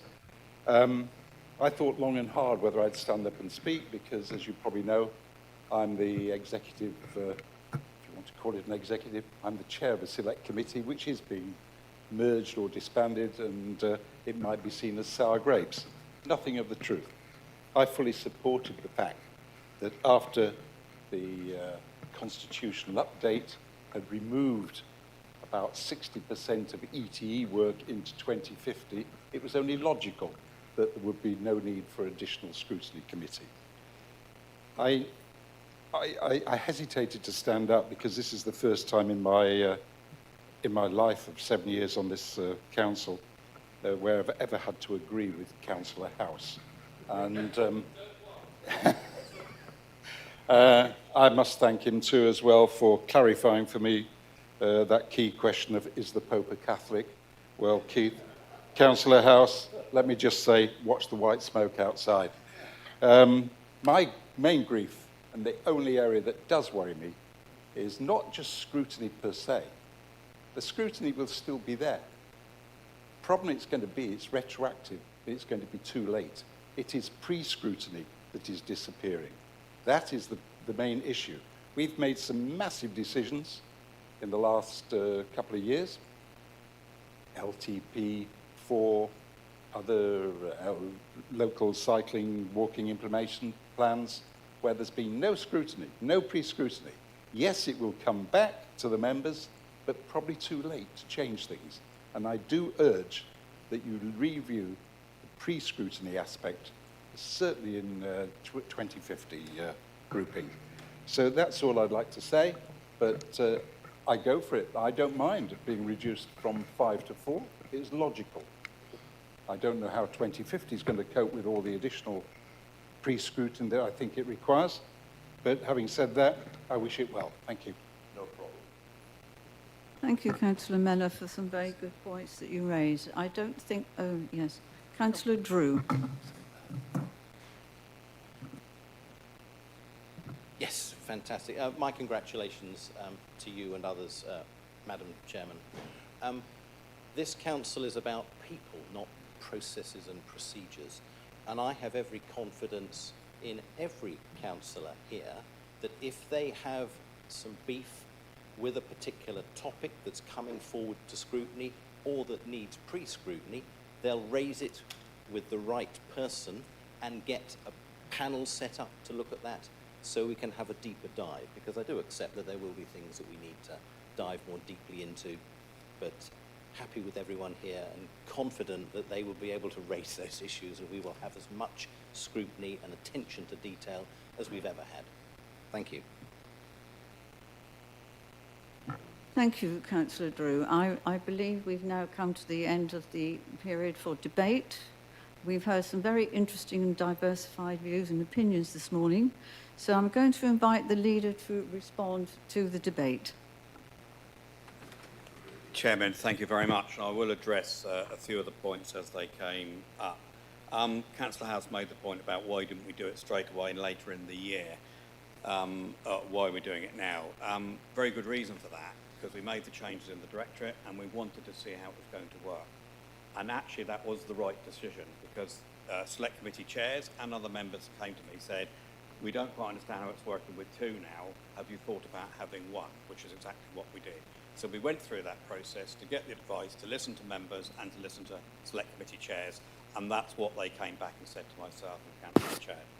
In terms of, you made a comment also about restricting, and there was something in there about, we looked at previously, didn't we, about the budgets and how we look. I think that is sensible. It doesn't stop us having scrutiny. It just means to make sure we are focused on what we're doing. If there is a need for more meeting in terms of business, then we are still able to do that. What it means is that's not bring things to scrutiny that aren't necessarily necessary to do, if I can put it like that. So we need to make sure we're focused on the work that we're doing. I do disagree with those people that say that this is taking away scrutiny. I think quite the opposite. I think it's actually enhancing scrutiny, because we are bringing together those select committees, and I think everybody has agreed that's the right thing to do. We have increased the numbers, and we have increased the numbers of deputies as well. And there is, like Councillor Drew said, there is every opportunity for every member to get engaged. I think Councillor Cooper made a really good point about when there's business to note. There are a lot of things that go to those select committees that do not need to be there.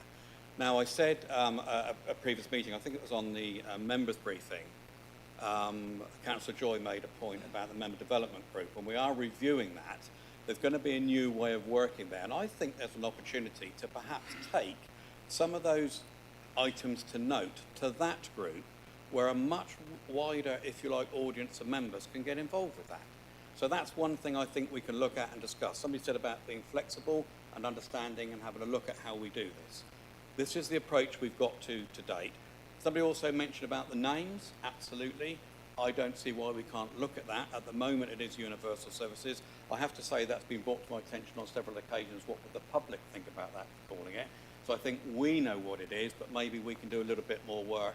I don't know, I haven't got a decision on that, I haven't got a name for it, but that's something we can have a discussion with members and select committee chairs as well. So I would actually say that that flexibility, going back and looking at that, but I don't agree it's taking away scrutiny. I truly believe this enhances it, it makes it more efficient, and it makes us more focused. It makes it more focused. And there is an opportunity for every member to get involved. Thank you, Madam Chairman. Thank you very much indeed, Leader. Members, now is your opportunity to vote on this. You will find the recommendations on pages 17 and 18 of your pack. You will notice that the recommendations go from letter A to letter E inclusive. Are you content that we take those recommendations en bloc? Right. So we are agreed that we do it en bloc. Now for the vote. Are you agreed to accept all those recommendations? No? Okay. Just to clarify things, I'm going to ask for a show of hands. All those members who are agreed.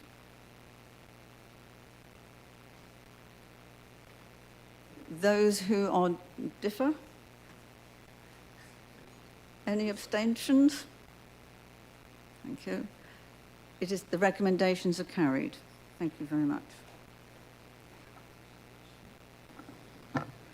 We now proceed with item 11 on the agenda, the proportionality and appointments. Members, this report was published after the main agenda and is being considered today as an urgent item due to the need for the Council to approve its proportionality table and make the appointments required at this annual general meeting, and this will be recorded in the minutes. You will find the report as a supplementary document to your main agenda papers. So I now invite the leader to present the report. Chairman, thank you. As members will be aware, the Council is required to review the proportionality table. The draft table before you is a result of full and detailed consultation with all group leaders. The appointments that are proposed to take into account changes in the draft table, together with changes arising from the previous report. I have to say there is one correction to note, I think Councillor House raised, that Rupert Curl comes off the River Hamble Harbour Management Committee instead of Councillor Mark Cooper. Can I just confirm with Councillor House that is as it said? Okay. Okay. So I move the paper. Thank you. Thank you, Leader. I now invite questions from members.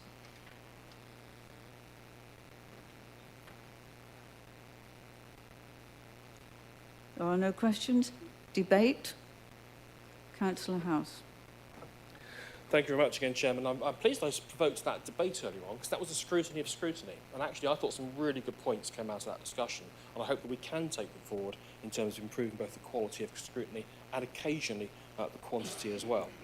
The reason for raising on this item is clearly we have a change to proportionality, partly because we've changed some of the arrangements around select committees, plus also because the Conservative group has shrunk a little bit over the course of the last few months, although interestingly by a mixture of defection and rejection rather than by election. The arrangements for scrutiny are particularly the ones that I rise on here in particular, Madam Chairman. As I said just now, it comes back to the point that Councillor Collett made in the earlier debate about the Pope being Catholic, and writing things down and understanding why we do things and how we do things. Now, there are not that many of us left who were here under the old committee system. But under the old committee system, the arrangements were that every councillor served on a committee. In fact, most served on two.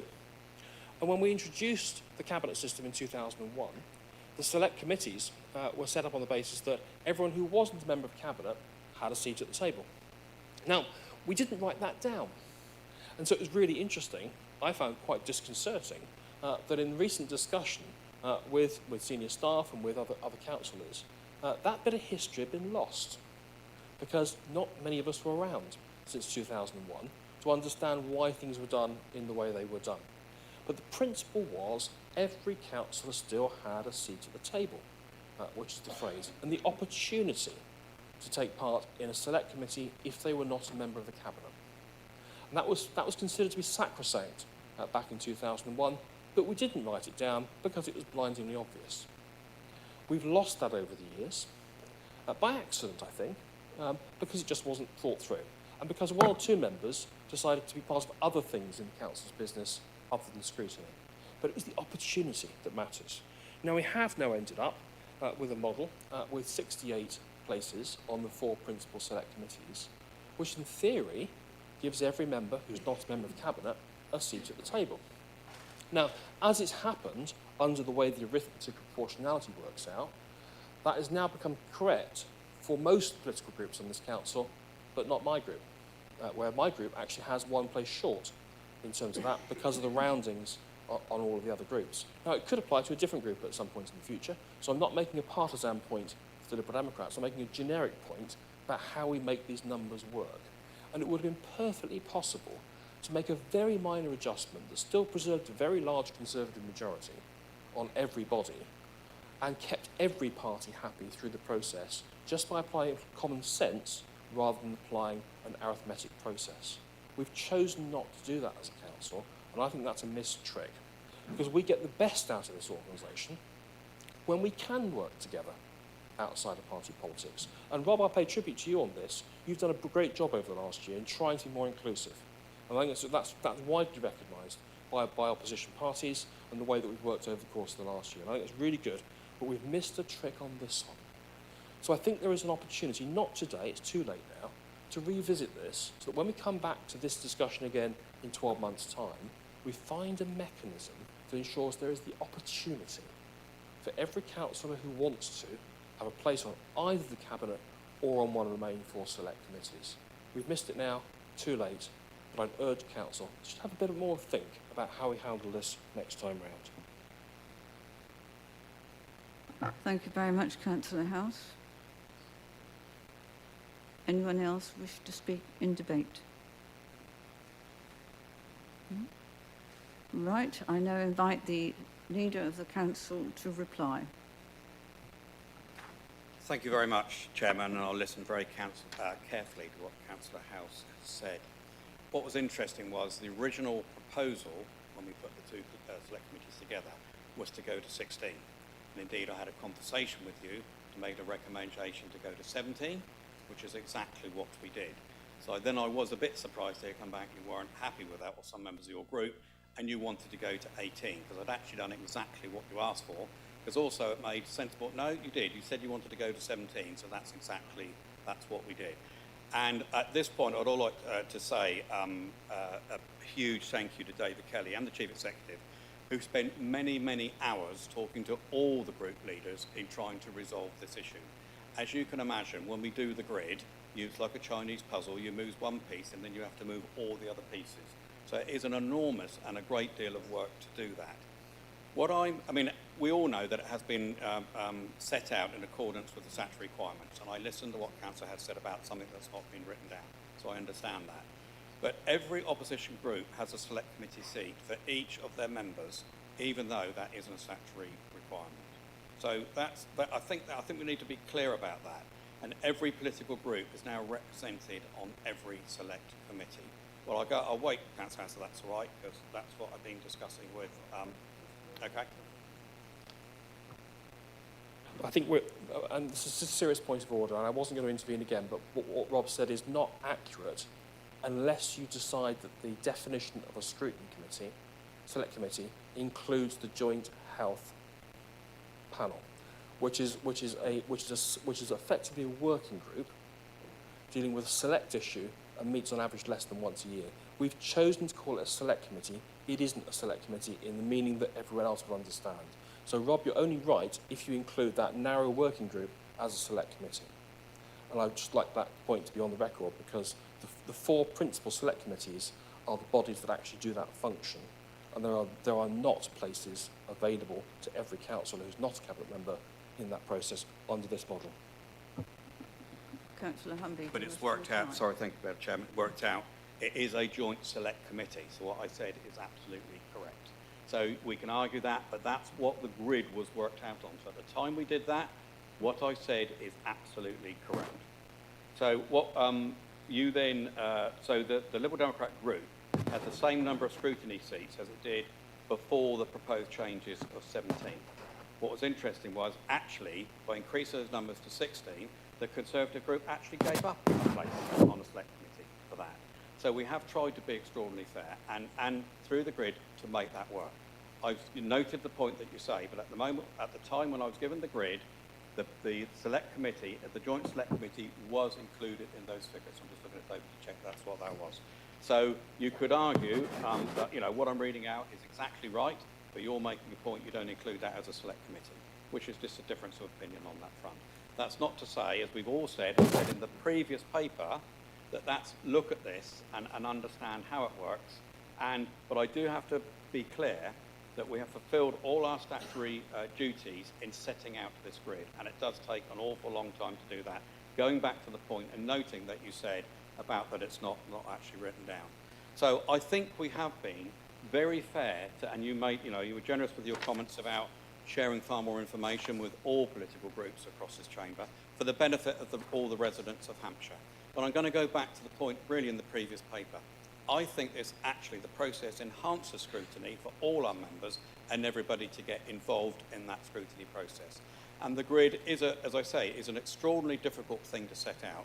But I think it is very fair, and I think even our colleagues from our independent groups now have a seat on, I think, on every select committee. That never happened before, and that was discussions I had with the leaders there as well. So I actually think, I take your point what you're saying, but I think it's a very fair paper for all political groups of this chamber. Madam Chairman, thank you. Thank you, Leader. Members, it is now an opportunity for you to vote on the paper, which you will find on page 5. The recommendations are set out on page 5 of the supplementary paper. There are 3 recommendations. I intend to take them en bloc unless anyone raises any objection. No objection. In which case, could I ask you to convey your agreement or not, if raised by raising your hands?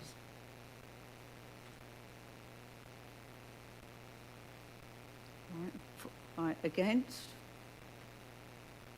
Abstain? Thank you very much, members. The recommendations are all accepted. Thank you.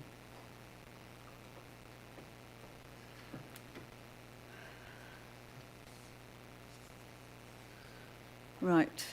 We now proceed with item 12 on the agenda, which is we have 2 notices of motion.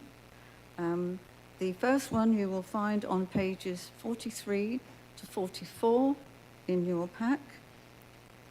And I call upon, I believe Councillor Tuston wishes to propose the motion. Yes? Would you please stand and present your motion? Thank you, Chair. And again, as everyone said, congratulations on your election. I believe I need to read the motion out. That's correct? Yeah. So the notice of the motion is about school uniform and free school meals. What I'd like to present is that the full council notes that the cost of living crisis is affecting families across Hampshire, with inflation currently running at over 10%, and parents are struggling to afford school uniforms and lunches for their children. In 2021, the government passed the Education Guidance about Cost of School Uniforms Act and issued statutory guidance which mandates schools to consider the cost of school uniform requirements, minimise branded items, and ensure items are available from suppliers which evidence their value for money. Across Hampshire, it is understood that some schools still expect and require pupils to buy branded uniform items, which are often significantly more expensive than unbranded alternatives. And across Hampshire County Council, the number of pupils eligible for free school meals has increased from 6.7% to 17.12% in their last 4 years. In 2018, the Conservative government also reduced the free school meals annual eligibility income from £16,190 to £7,400. Full Council believes no family should struggle to provide the basics, such as school uniforms and food, for their children. There is no justification for school uniform policies that require families to purchase branded items that are significantly more expensive than unbranded alternatives. And no child should be adversely affected by poverty or for their right to a decent education and the opportunity to achieve their potential.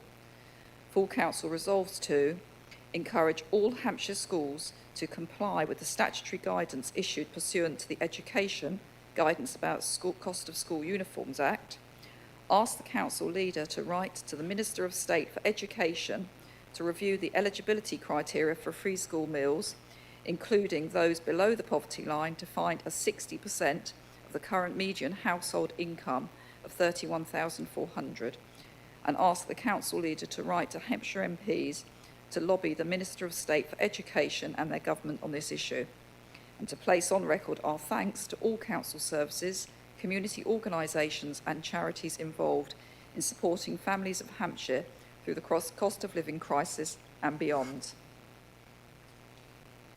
Thank you very much, Councillor Tustin, for formally moving your motion. Do you have a seconder? I do. It's Councillor Taylor. Right. Councillor Taylor, do you wish to speak now, or do you wish to reserve the right to speak in later debate? I'll reserve the right. Thank you, Chair. Thank you. Yeah, okay. Right. Members, we now go into debate. Please indicate Councillor Porter.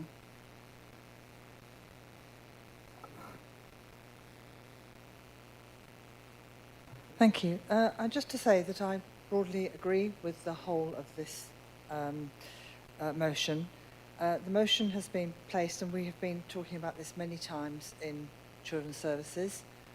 It's appalling that now, with a school meal at the price it is, we are asking parents to find a significant amount of money every week, particularly if they have an income of just £7,400 a year.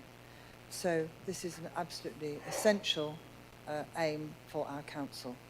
My only comment would be in the resolution that we shouldn't be asking our council leader, we should be telling our council leader to write to the relevant people in this motion. And I think we would hope that our council leader would take that in the spirit in which it is meant and which it's asked. So we do want to make sure that the council leader will write to the Minister of State.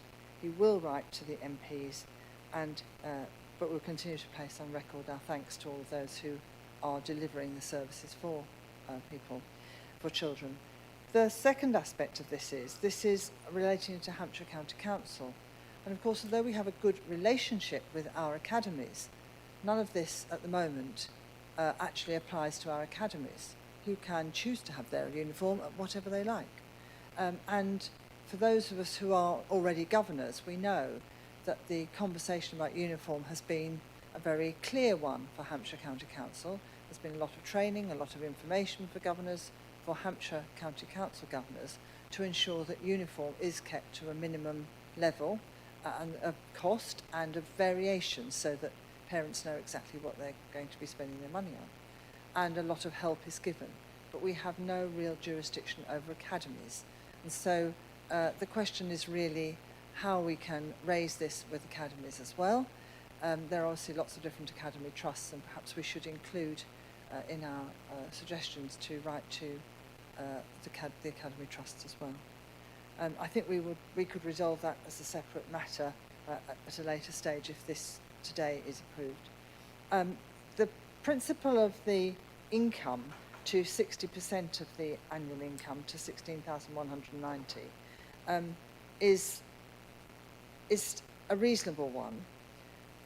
We have already told people that we are offering them money through the support fund, and the support fund at the moment effectively is handing out money to try and help families who are already struggling.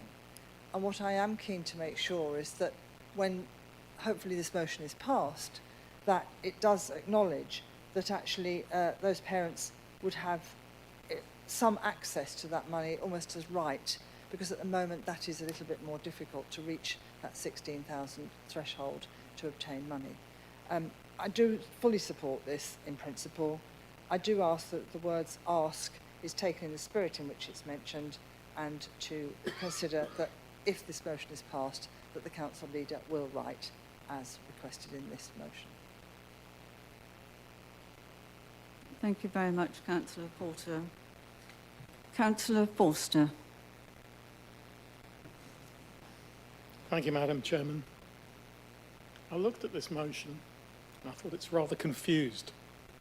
I was quite worried by it because it, as alluded to by Councillor Porter just a moment ago, it doesn't really respect the work already done by the council, already done by officers.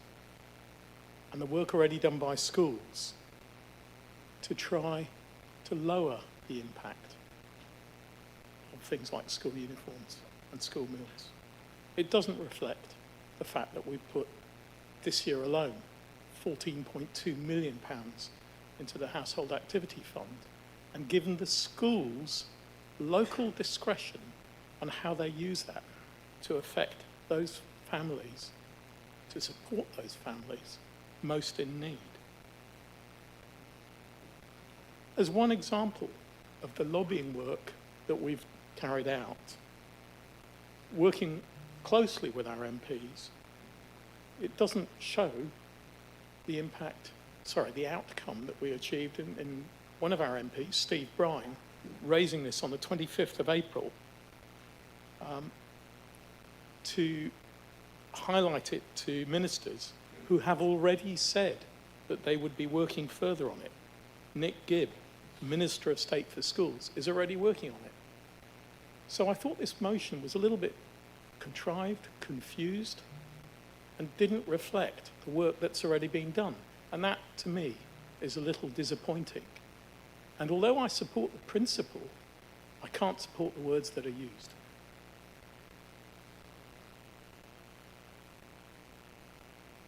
Thank you very much indeed, Councillor Forster. Councillor Huggins. Thank you, Madam Chairman, and again, congratulations. Just to echo Councillor Foster's words, I was going to say very similar, the Household Support Fund, it doesn't take into account actually the importance of localising some of the funds that have to go at ground level and them understanding the families that they're dealing with. The only other thing to keep it short, Madam Chairman, is just to add with Councillor Porter, if you wanted to lobby further with academies, that actually would be the Hampshire Regional Schools Commissioner that you would contact, as well as the academies themselves.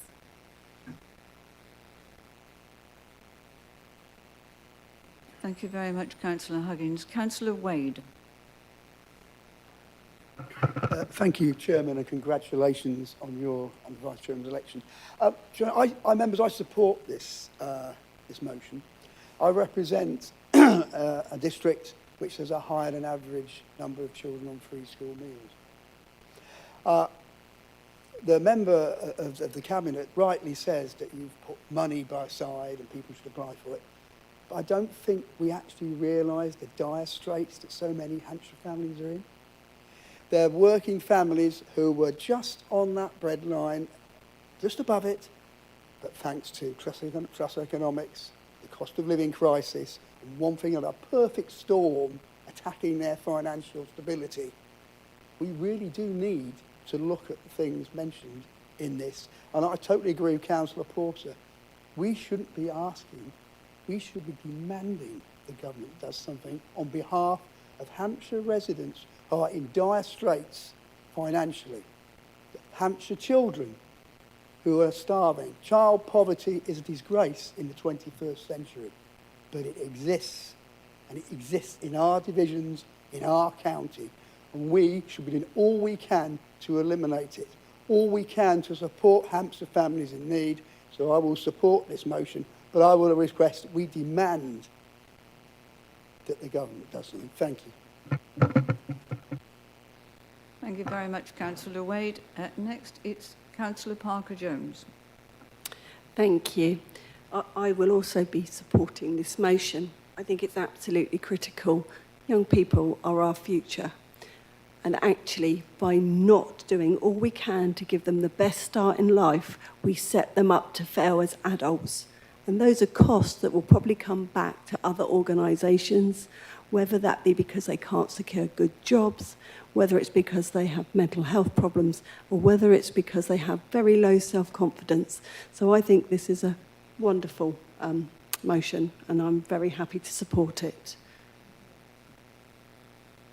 Thank you, Councillor Parker-Jones. Councillor House. Thank you, Chairman. Well, I want to start by congratulating Jackie Chastain and Kim Taylor for putting this motion forward. And actually, I wish we'd put it forward. I think it's really, really good. It's not actually a political motion. Nowhere does it make a political point at all. It actually advocates for Hampshire children and Hampshire families who are in need. Now, I'm not as close to children's service issues as Councillor Porter and many other colleagues are, but I was quite shocked with some of these numbers, so I actually hadn't realised quite how far down the ladder we've really got as a society across the country in supporting families with free school meals. And I was very, very disappointed. No, actually, I was disgusted, frankly, with Councillor Foster's response on this issue by giving the impression, at least, and I hope I'm wrong, that the Conservative group are taking the decision not to support this motion. I really hope that is not the case. This is not a political motion. It's about supporting Hampshire families who are in need. And it does recognise the work the Council has done. In its very last line, it very explicitly says, recording our thanks to all Council services, along with community organisation and charities that are involved in supporting families in need. It's the first 3 bullets that are the asks. And I can't believe that anyone would actually want to say we don't want to encourage all Hampshire schools to comply with statutory guidance on uniforms. I can't believe we don't want Rob to write to the Minister of State for Education to improve access to free school meals for families who are below the poverty line. And I can't believe we don't want to ask Rob to write to Hampshire MPs lobbying on that point. If we are serious that we don't want to ask Rob to do these things, I wonder why we're here. I really do. And it says something for the Conservative Party if the Conservative Party is going to look to block a very simple, positive, upbeat message about supporting Hampshire families. That, colleagues, that, Council, is what we are here for.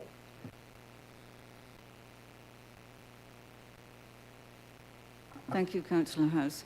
Councillor Branson. Thank you very much, Madam Chairman, and congratulations.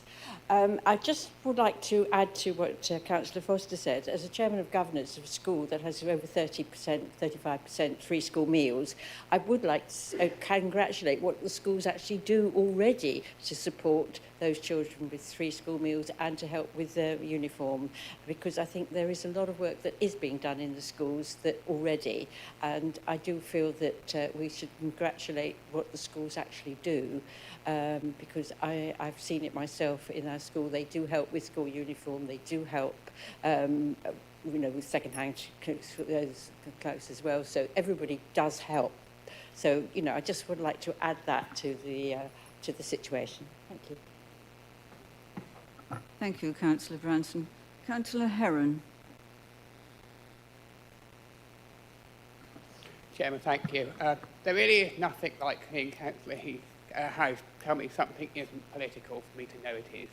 I have no problem supporting this motion. I think with many things it wouldn't all be the wording of my choice. But let's be clear, this is a political motion, and the opposition carrying on it is clearly political. Personally, I'd rather spend my time working to support the most vulnerable in our family rather than politically grandstanding in this chamber, and that is why I really hope that all members here will look at the money that we're doing in supporting the most vulnerable, including the £14 million in Supporting Families programme.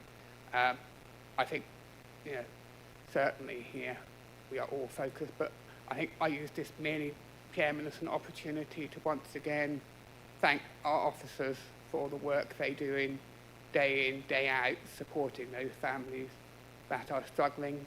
And indeed, and I think we touched on this earlier in my question that I answered to Councillor Porter, the discretion that we put in place for officers where people really are struggling in particular circumstances that don't fit into a set box, that we do have that there, and I am really grateful for all our officers do to help those who find themselves quite often unexpectedly in challenging circumstances. Thank you.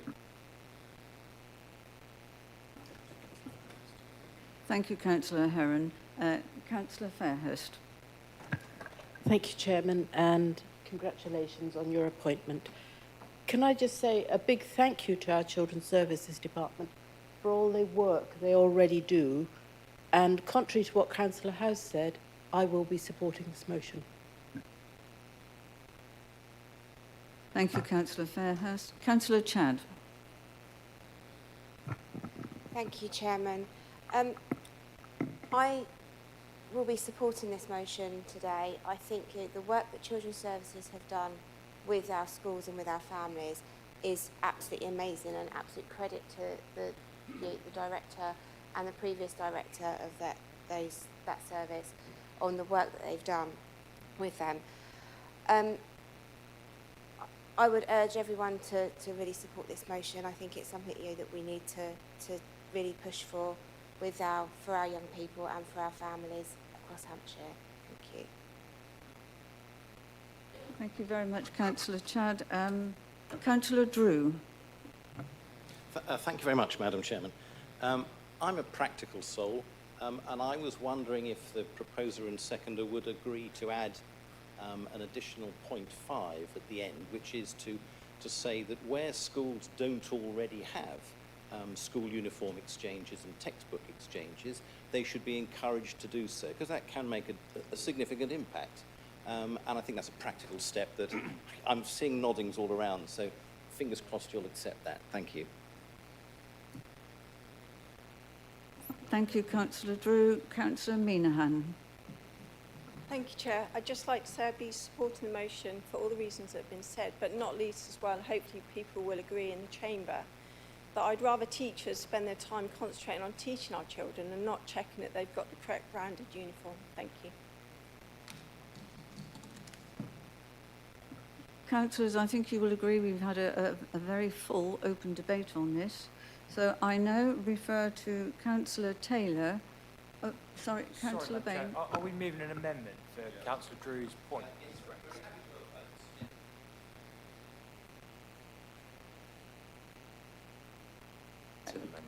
Councillor Drew and Councillor Baines, you will know that amendments have to be submitted in writing. Do you wish this council to be adjourned so that you can organise that? No?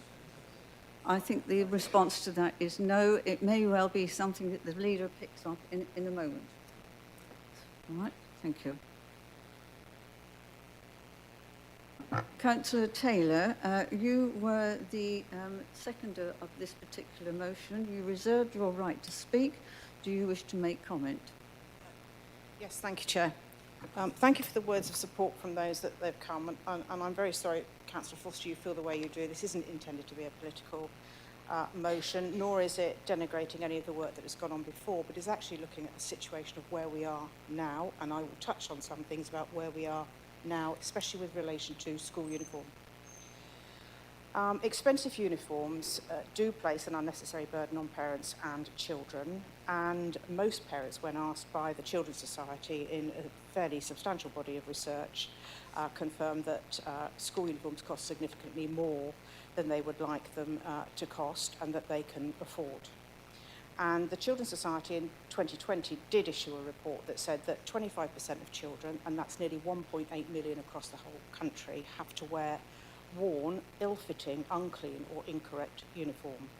And this leads to children being bullied, feeling left out, and even getting sent home because they don't have the correct uniform.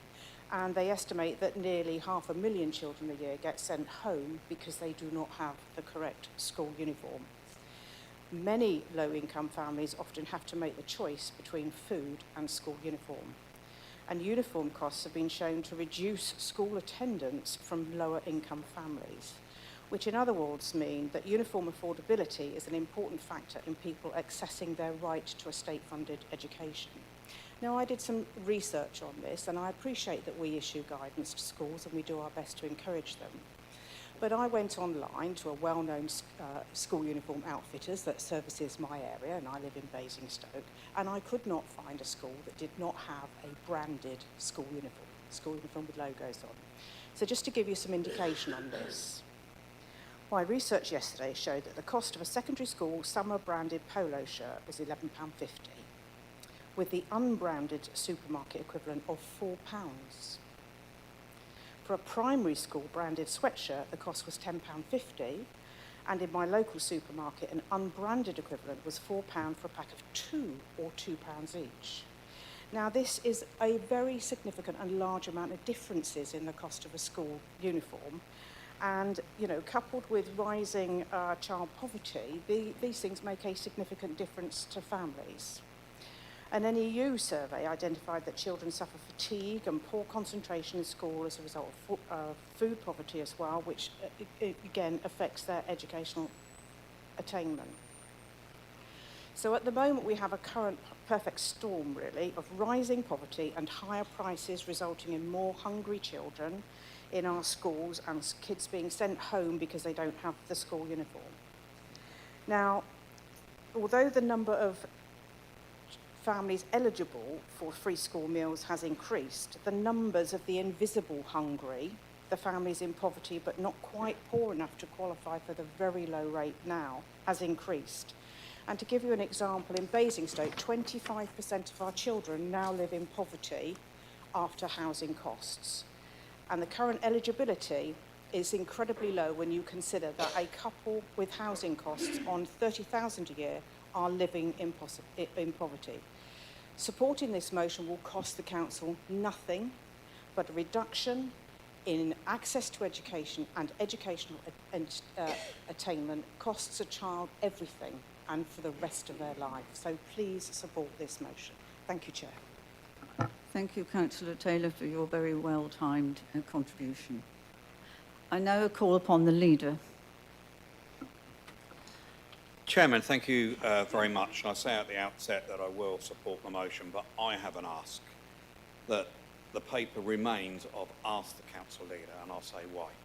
In terms of a few different views, and also in terms of the amendment, it will allow me an opportunity to speak to the exec members and fellow councillors in the drafting of that, rather than have it set out as it is at the moment. And I think that's a perfectly sensible thing on this occasion, if everybody's happy with that, Madam Chairman. Thank you. Thank you, Leader. Councillor Tuston, you were the original mover of this motion. Therefore, I ask if you wish to make a final comment. Thank you, Chair. Yes, I'll keep it brief. I'll reiterate what Councillor Taylor said. This was not a politically motivated or contrived or whatever motion. It comes from the heart. I grew up in poverty. I knew what it was to go to school with holes in my shoes and going home with wet socks. I came from a large family. I've also brought up 4 boys. I know the pressures on a mum to bring up children and the cost of uniform on top of everything else. It's challenging. And we're living in a time where things are getting harder at the moment, and we need to do everything we can.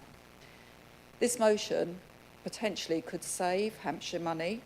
We have talked about the issue of all the other pots of money that come in, and I know I've talked in Children's Services Select Committee where we have all the different bits of funding to try and help support families. All dishing out and working those costs the county money in administration and time, and it also means that that time can be precious to families when they're trying to do it. That puts anxiety on people, that makes things difficult. So all I'm asking for is that we look at this and we take this up and we get things working properly so that everybody can benefit as a country and as a county, and also making sure that we don't forget our children, our future, and we make sure that they get a decent education, can go to school, enjoy school, and actually achieve their potential without any fear of bullying or feeling out of place or uncomfortable or hungry. That is all that is behind this motion. I hope you support this motion. Thank you. Thank you, Councillor Tuston. Well, members, you've heard... Order, Chairman, may I? It was said earlier that Councillor Drew's worthy amendment, if I can call it that, was going to be alluded to, which I'm not blaming anybody for not mentioning it, but I want to be assured that it will be taken into consideration when the leader does his work. I'd like to hear that here. Councillor Glenn, you're seeking further reassurances? Yes. Leader. I thought I had given that assurance, so apologies, Councillor Glenn, if you didn't, and I've already been, Councillor Drew has been indicating to me that he will have a conversation with me, and that's why I said about having a discussion with all members and leaving it at ask at this stage. Thank you. Members, we've read the motion, we've listened to the debate, and now we are going to put the motion to the vote, and you will need to decide whether or not the motion is carried. I think it appropriate at this moment in time to ask for a show of hands for all those members who wish that the motion be carried.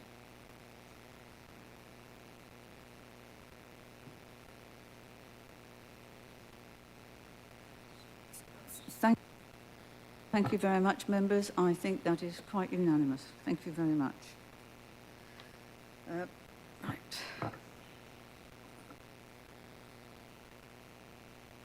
We now proceed with item 12B on the agenda. Members, as a formality, given that this motion has been approved by all groups, can I ask you to confirm that you are prepared for standing orders to be suspended to allow this motion to have 4 proposers and 4 seconders? You will have had the email from the monitoring officer setting out the procedure that we intend to follow to deal with this motion. Do you agree or not agree?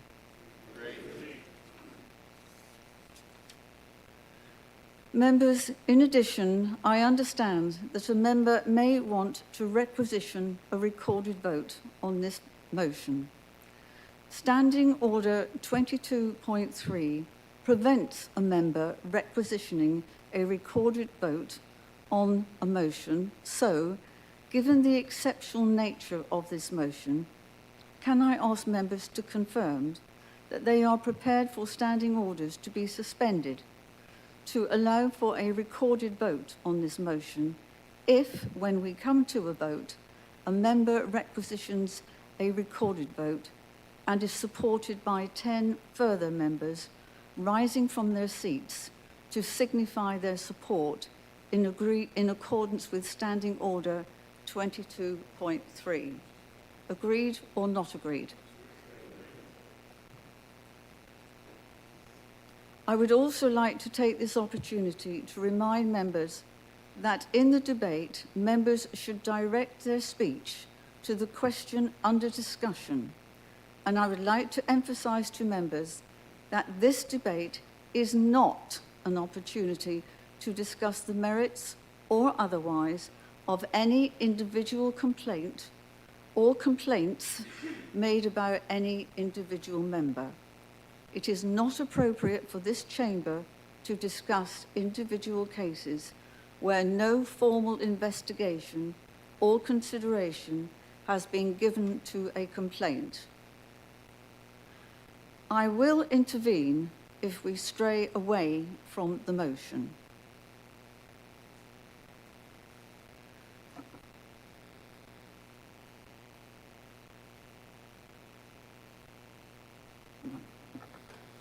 I'm now going to invite the 4 proposers of the motion, that is Councillors Bain, Murmalamani, House and Taylor, to confirm that they are putting this motion forward. Would you please indicate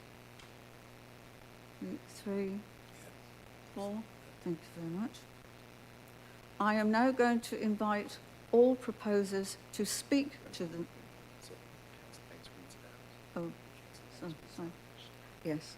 So I'm going to stop that. Yeah. Yes. I'm now going to invite Councillor Baines to read out the motion. Thank you, Madam Chairman. Thank you for Councillor outlining the detailed process. Members, racist and discriminatory views have no place in society, but unfortunately we continue to see incidents of abuse occurring. Individuals who post or comment racist and or unlawfully discriminatory views need to be held to account. And as members, we too should all be held to account, ensuring that we also promote equality and diversity in all that we do. Failing to do so has the potential to bring not only the individual, but our authority and all of us into disrepute. We are proud to live in and represent a diverse, inclusive and multicultural Hampshire, and we stand proudly against discrimination and racism in any form.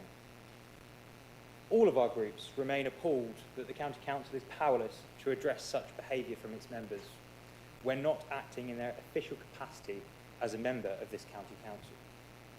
In any other walk of life, an expression of racism towards another person would undoubtedly be addressed appropriately. Unfortunately, the County Council finds itself in a position whereby it cannot address racist and or unlawfully discriminatory posts by members when not acting in their official capacity as a member of the Council, and as it stands, remains unable to address them again in the future. It is incongruent that councillors should hold racist and or discriminatory views while simultaneously considering themselves fit and able to represent all of Hampshire's residents, including every person from an ethnic minority and diverse background. This motion is written to help prevent any future incidents of racism from occurring and discrimination from occurring from Hampshire County councillors, and importantly, to also ensure that the County Council is fully equipped to suitably deal with any such incident from this point onwards. Martin Luther King once said, "Our lives begin to end the day we become silent about things that matter." This is our chance to stand up and speak up, to show Hampshire's residents that we take the issue of racism seriously, and to seek to ensure that we are able to address racism and discrimination by members in all forms from this point onwards. We propose that the County Council resolves, A, to request that the Leader of the Council writes to Government to request that the Code of Conduct legislation is amended so that when racist and discriminatory remarks are made by a councillor in a public forum, their actions should fall within the scope of the Council's Code of Conduct. B, to request that the County Council's Conduct Advisory Panel considers amending the County Council's arrangements for dealing with complaints against members to include reference to the Council's ability to invite a member to resign as part of an action of censure determined by the Council in accordance with those arrangements when a member is found to have expressed racist and or unlawfully discriminatory beliefs publicly. C, to request that the Leader of the Council creates the position of an anti-racism champion for Hampshire County Council and to appoint a member to this role prior to the next Council meeting.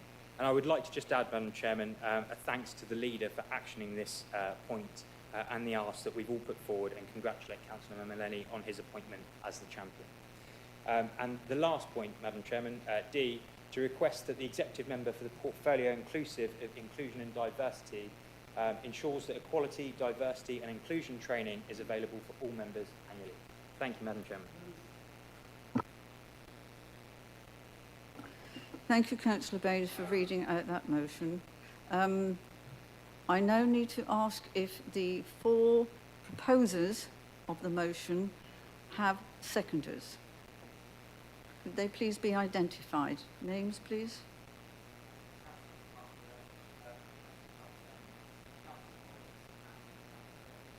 Thank you very much. Right.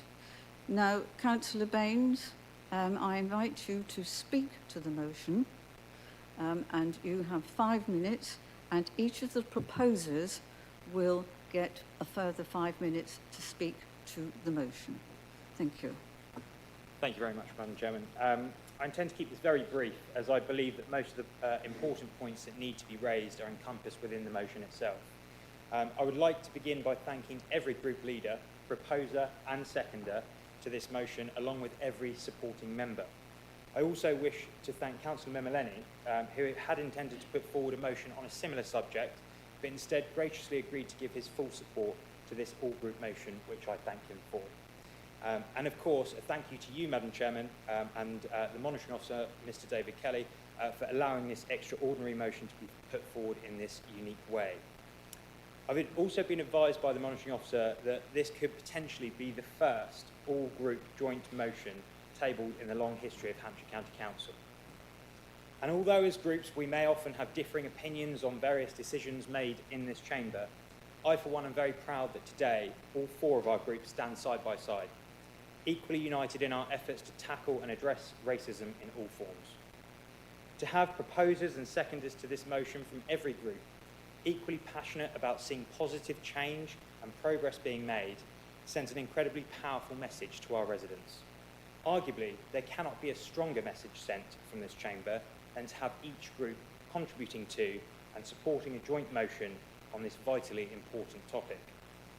The issues highlighted within the motion are something we as an organisation need to address with a level of urgency, and we believe that the 4 recommendations offered outline positive, practical and tangible steps that would enable us as an organisation to reinforce that anti-racism is firmly at the heart of everything that we believe in and everything that we do. I will conclude, Madam Chairman, with a quote by President Obama. Change will not come if we wait for some other person or some other time. We are the ones we've been waiting for. We are the change that we seek. Thank you again to every proposer and seconder speaking in an equal footing to this motion. And again, thank you to you, Madam Chairman, for allowing this all-group motion to be tabled in this equal way from all of our groups. I have great pride in now commending this motion to the Chamber. Thank you. Thank you very much, Councillor Baines. The next proposer is Councillor Mullalemini. You have 5 minutes. Thank you, ma'am. Honourable members, I stand before you today with a heavy heart to address a deeply concerning issue that has recently unfolded within our council. It has come to our attention that a colleague made a highly offensive comment on social media. I believe we can all agree that their actions are in direct conflict with the values we uphold as a council and as a county. We live in a society where we believe we're all one family. I brought up in a philosophy of Vasudhaiva Kutumbam, which is a philosophy believes that we're all, universe is a family. Everyone is taken care of. The comment made caused immense pain and distress to many individuals, which I'm not an exception. Councillor Mullalemini, I must interrupt you here. Please do not refer to individual cases. Agreed. However, it is crucial to recognize that it is not just about a mistake. It reflects a much larger problem that plagues our society. Even in the present day, racism persists in our society. While it may not always be overt as a racial comment on social media, it continues to lurk beneath the surface. It manifests in an unconscious biases, discriminatory policies, and the attitudes of those in position of power.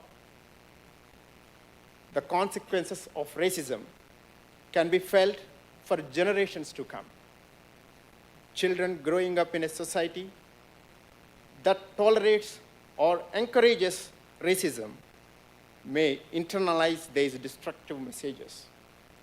They may begin to believe that they are not good enough, that their worth is determined due to their color of the skin. These harmful messages have lasting effects on their mental health, education, and future perspectives. As an individual who has a personally experienced racism and prejudice due to my own skin color, I can attest to the pain it inflicts. It is essential to confront the stark realities that illustrates the depth of racial inequalities in various aspects of our society. In the realm of employment, Madam Chair, 12.9% compared to 6.3% in the majority are suffering. As in the black workers, the degree earners, on an average, they are earning 23.1% less salary than their counterparts. Examining the education sector, minority and ethnic communities, only 6% of them are managing to get into the Russell Group universities, whereas 11% compared to their main counterparts. The list goes on, Madam Chair. With the time constraint, I can't go further on the entire list. These statistics present a stark reality. one where people of color face systematic barriers, prejudice, and unequal treatment, who must also acknowledge the role of privilege in perpetuating racism. Madam Chair, allow me to say one example. A highly qualified individual has to change his name to progress in his career, and he is one of the head of the institutions, a proud institution of the Basingstoke. And this is the stark reality of the racism that is embedded in the society. Madam Chair, Nelson Mandela once said, "No one is born hating another person because of their color of the skin, or his background, or his religion. People must learn to hate. And they can learn to hate, they can be taught to love. For love comes more naturally to the human heart than its opposite." Racism not solely a problem for a people of color, it is a problem for all of us. And it is a problem that corrodes every fabric of our society. My dear colleagues, racism has no place in our communities, workplace, or government institutions. We must not allow it to persist. It is our duty to be vigilant in calling out racism wherever we encounter it. We must challenge the stereotypes and prejudices deeply embedded in our society. In conclusion, I leave you with a final quote from Martin Luther King. Once he said, his own 4 children will be determined by their character, not the color. Let's together take a vote and provide a society which everyone will be cared for, and the justice, equality, and respect are not the exception, but the norm. Thank you, Madam Chair. Thank you, Councillor Mullen-Emily. Councillor House. Thank you very much, Madam Chairman. First of all, I'd like to put on record my thanks to Prad, who's put a lot of work into this motion and refining it and through draft and redraft and redraft over the course of the last few weeks. And I think that process has produced what actually is a fine motion at the end of the process. And it's really good that we can all stand here agreeing with each other on something when so often we don't. This is fundamentally, I think, an issue about values that we all hold.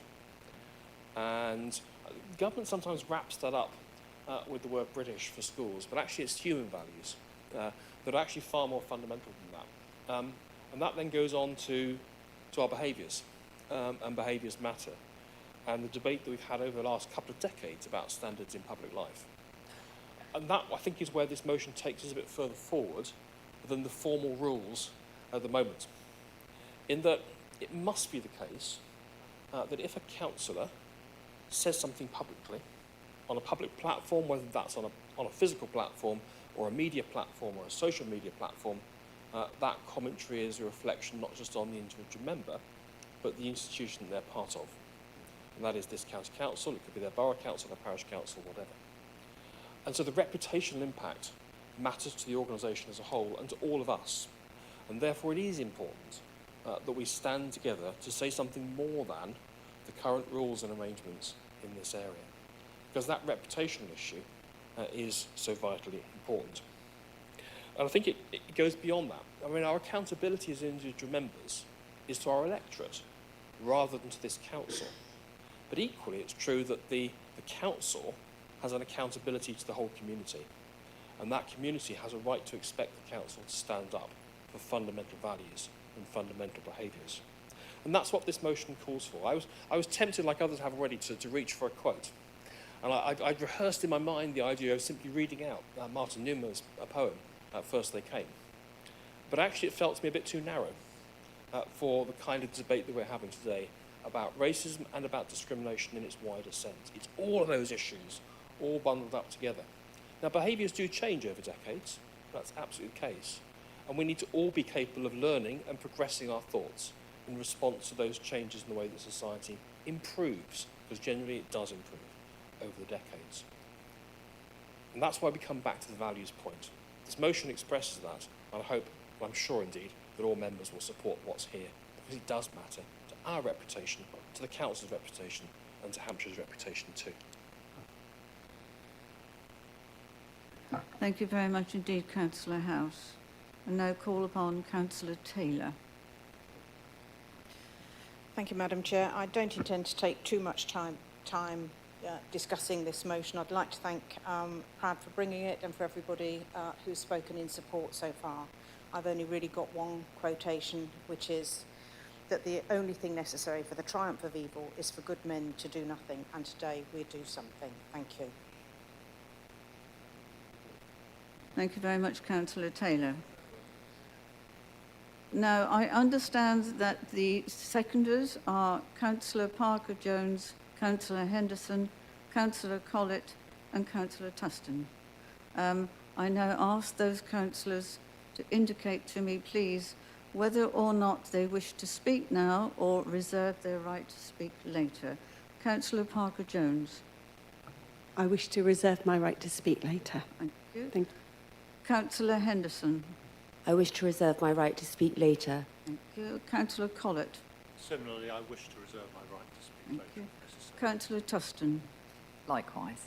Thank you. Right.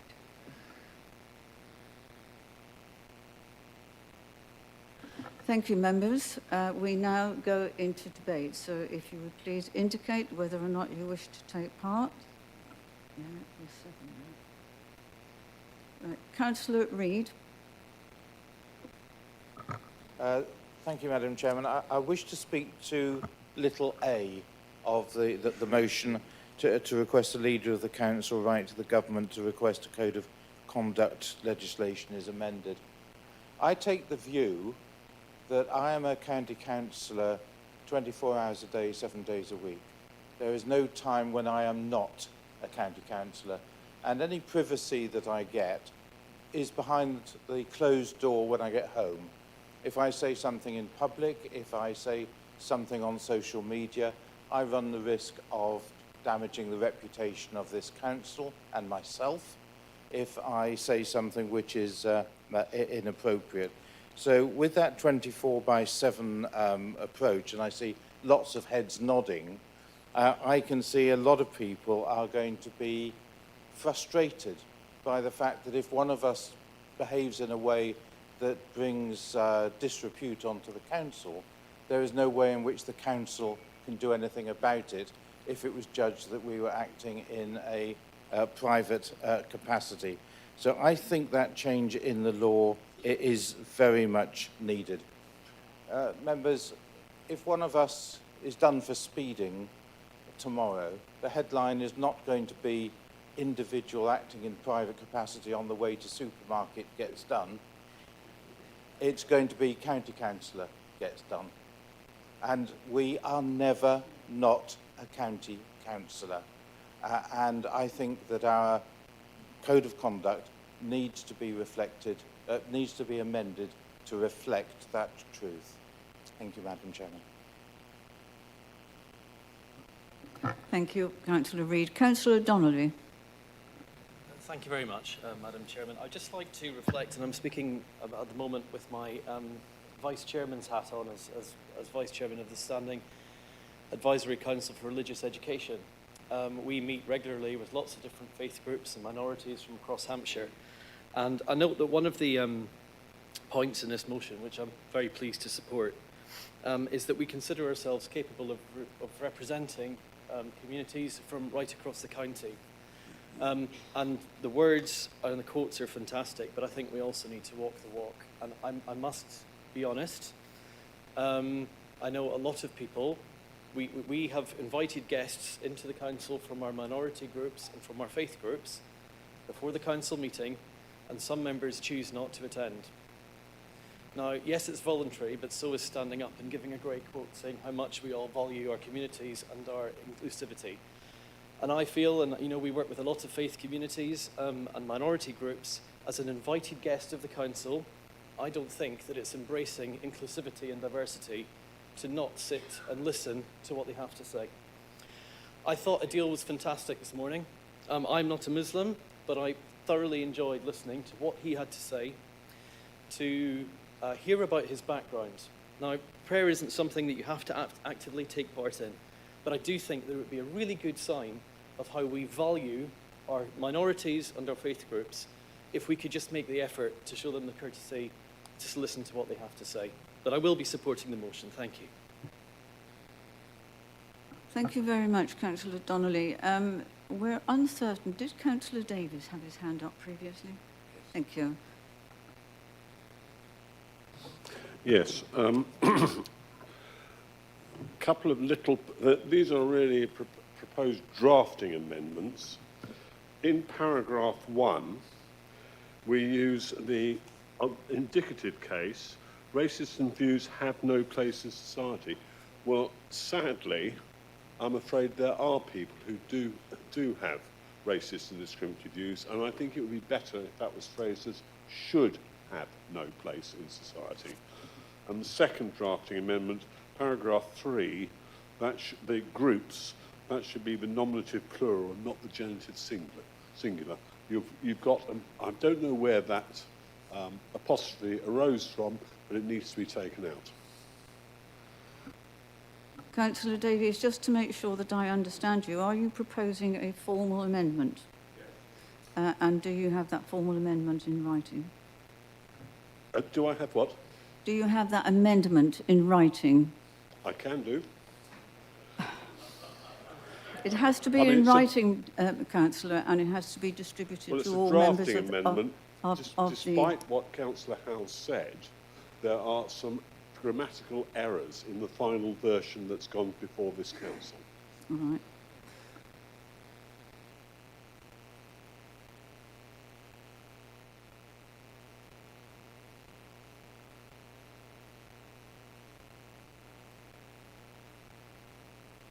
Madam Chair, is there a seconder for this amendment?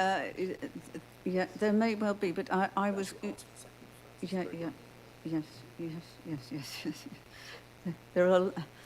There's advice coming from all quarters at the present time.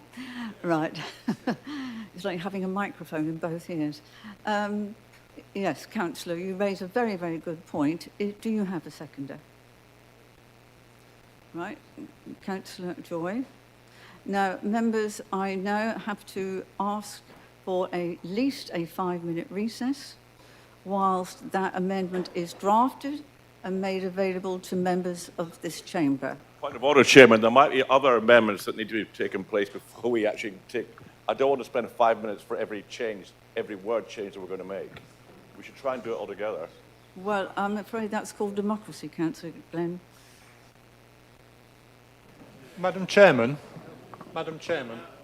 on a point of order, you're absolutely right that amendments have to be in writing. But these two amendments are so de minimis, and unless anybody disagrees, can we not just take them on board? I can certainly put that to the chamber. Members, I can certainly put that proposal to this chamber. Sorry. I would need to see by a show of hands, please. I think that's fairly unanimous. Right.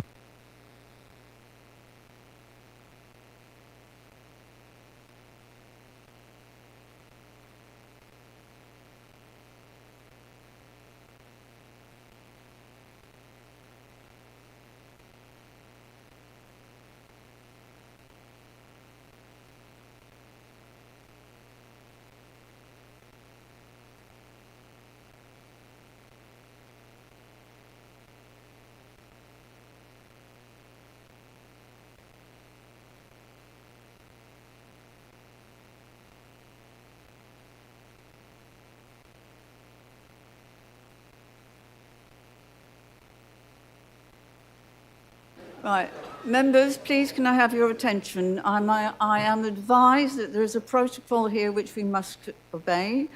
I would ask Councillor Davis to write out the amendment that he proposes, and together with the name and details of the seconder. Meanwhile, everyone takes a 5-minute comfort break.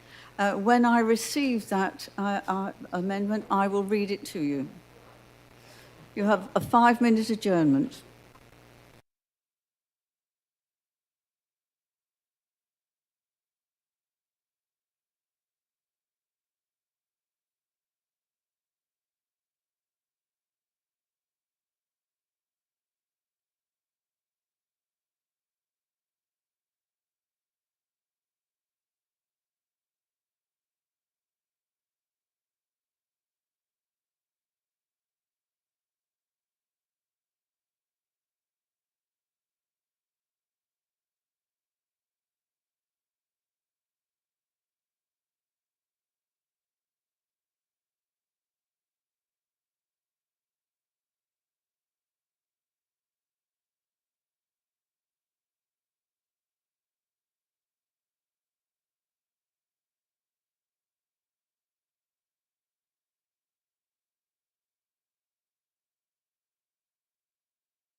Right, thank you for your forbearance, but I'm advised by the legal team that there is a protocol we have to follow.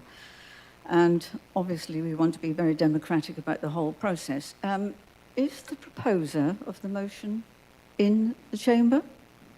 No, well, we just move on to the next round of debate. Ask Right. else who wants to speak on this. They have already made quite clear their amendment. We have Councillor Joy as the seconder, who is no longer in the chamber. We now go straight into debate. No, just continue the debate. Just continue debate on the whole. Well, we can do. Well, we have to debate the amendment first before we can go back to the substantive motion. Right, we are debating the amendment, which... You'll need a... shall I read it to you? Yes. It was on page 45, and it was the paragraph which begins, racism and discriminatory views, and the word should to be inserted. So it reads, racist and discriminatory views should have no place in society.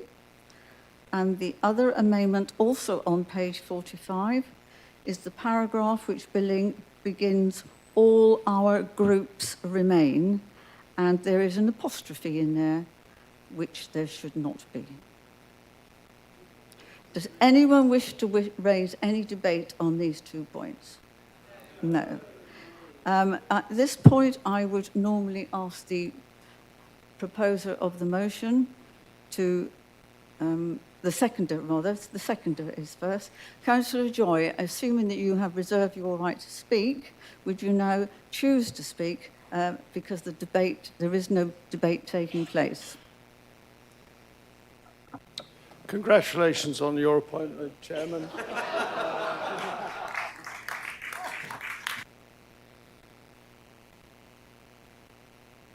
Is that it, Councillor Joy? Thank you. I'm going through the protocol. I'll sit down.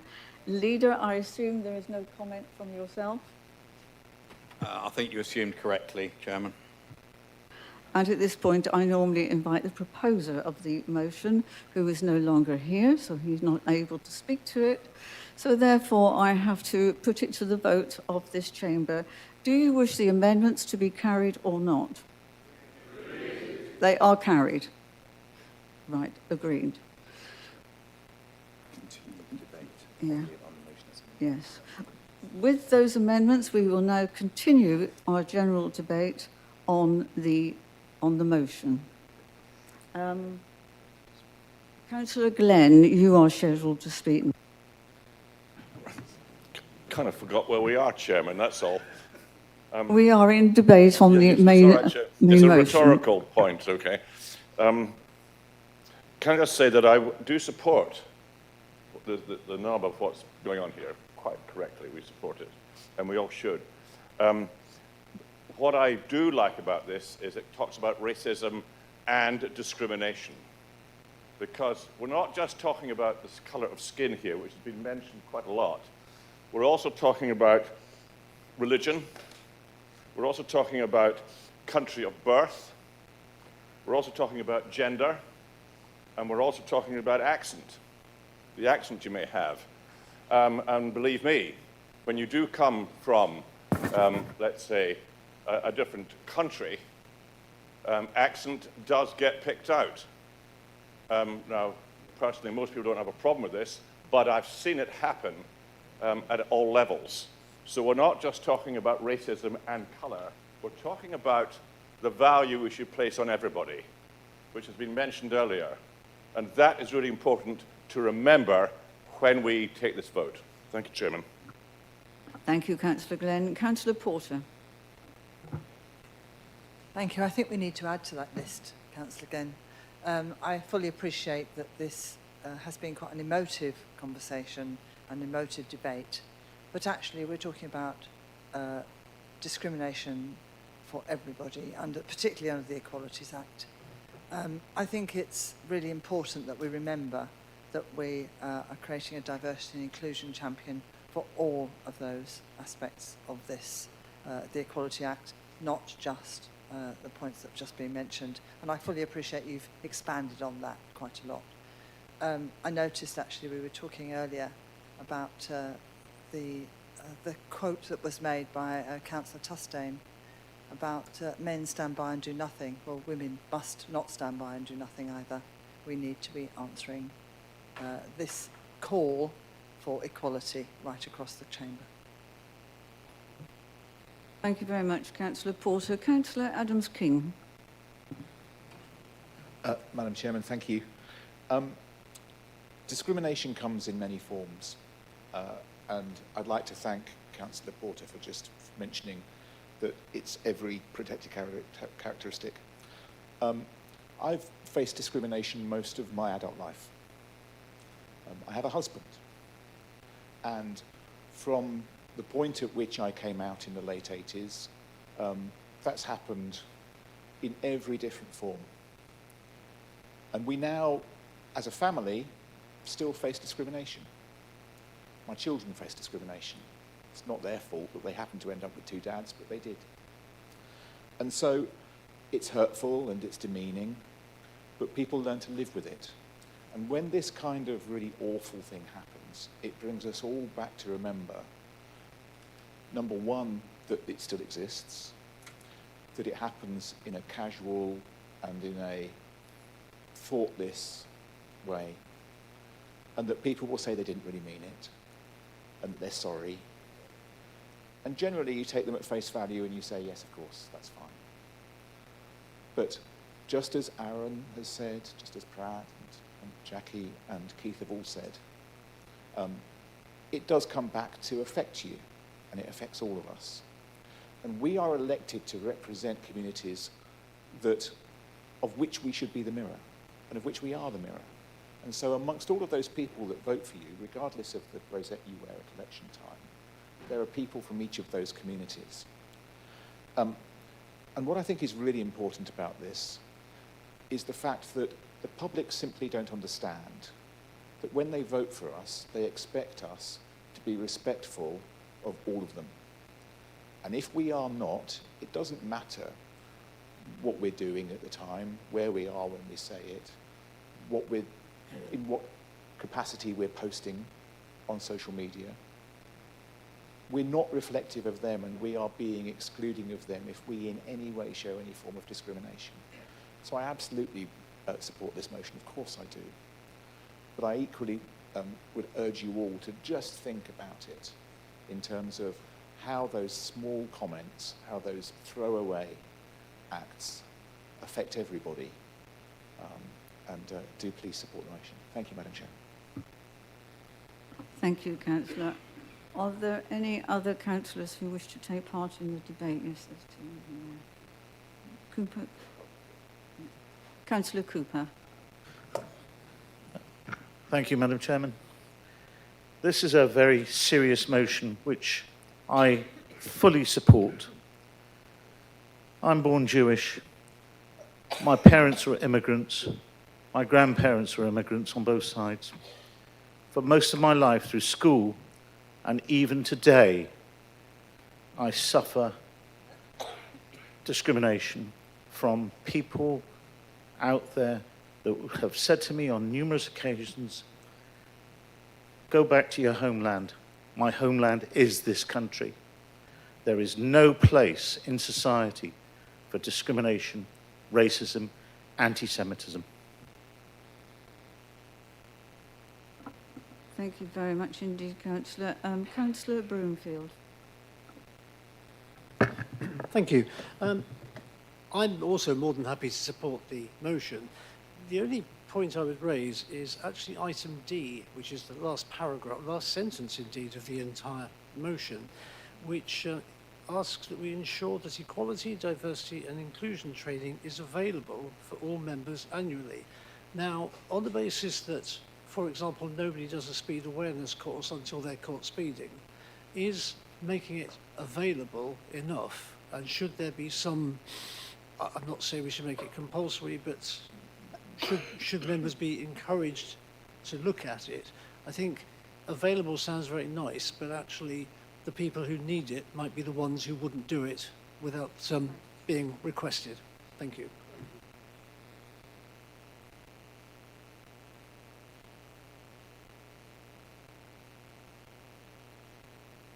Thank you. Councillor Chad.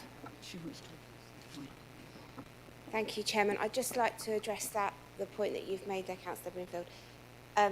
Exactly what you've said will be brought to the new formed member development group for discussion, where there will be all party representation in that group, and we will make that decision. But I've absolutely taken your points on board there, and the group will do the same, and we'll have that discussion when we formalise it. Thank you. Yeah, so that we won't need the amendment on that one because it's covered.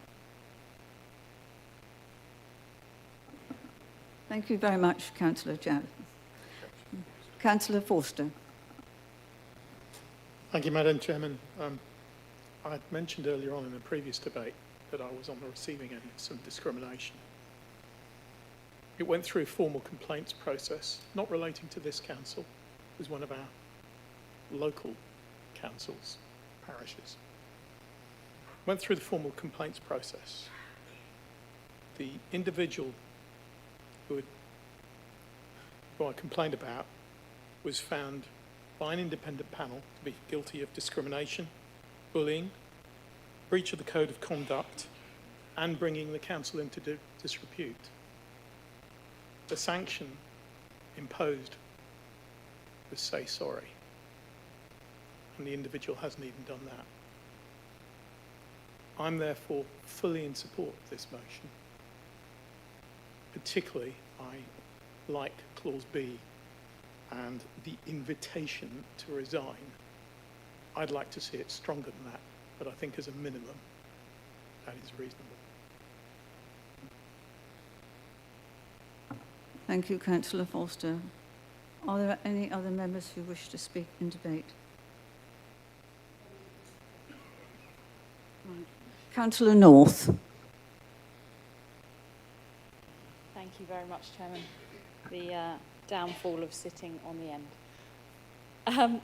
Thank you. I just wanted to thank Prad and to thank Aaron for bringing this motion to us, and to thank all of you really for the very personal contributions you've all made to this very worthy and important motion. I am honoured to be your cabinet member for inclusion and diversity and take up that role.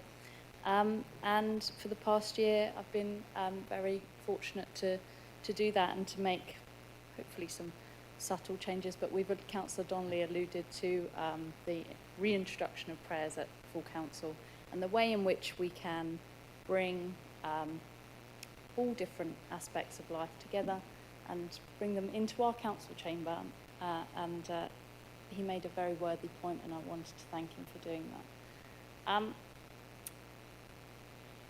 Like Councillor Chad has mentioned, she stole my thunder a bit there, we will be raising the training ask within the member development group, and I just wanted to reassure you that that's very much something that is a work in progress, but something we'll be bringing forward. And I've asked officers to look at reaching out to the LGA and other organisations who could perhaps tailor some bespoke training for us rather than using the models that already exist, which are tailored to staff members within our organisation rather than councillors, and recognising that we will need something slightly different there.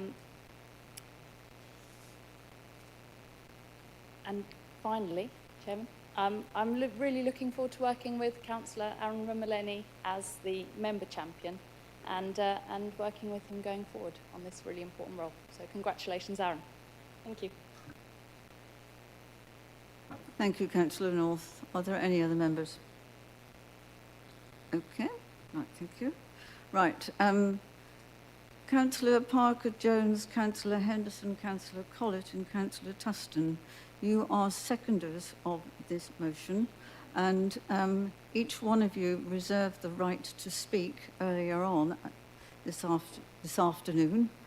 So I now give each one of you the chance to speak if you so wish, and you will have 4 minutes each if you so wish. Councillor Parker-Jones, do you wish to speak?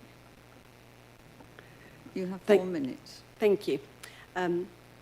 I want to start by thanking Prad, and I know it's not been an easy journey for him and myself, and I'm sure officers were probably pulling their hair out at points when we were trying to draft this. I do find it really incongruent that I would face more sanctions for calling out a racist than that they could possibly receive from this council. And I find that sad and upsetting. And I'm so sad and upset that so many people in this room are still experiencing discrimination in the 21st century. That's just awful, and it reflects so badly on our society. And it makes me feel so sad for the future, because I was hoping that we'd now be living in a time where our young people would feel safe. And I want people outside from all groups to feel that they could come to the county council and make a difference, that they could represent their communities. And what message does it send when we've been powerless? And I find that sad.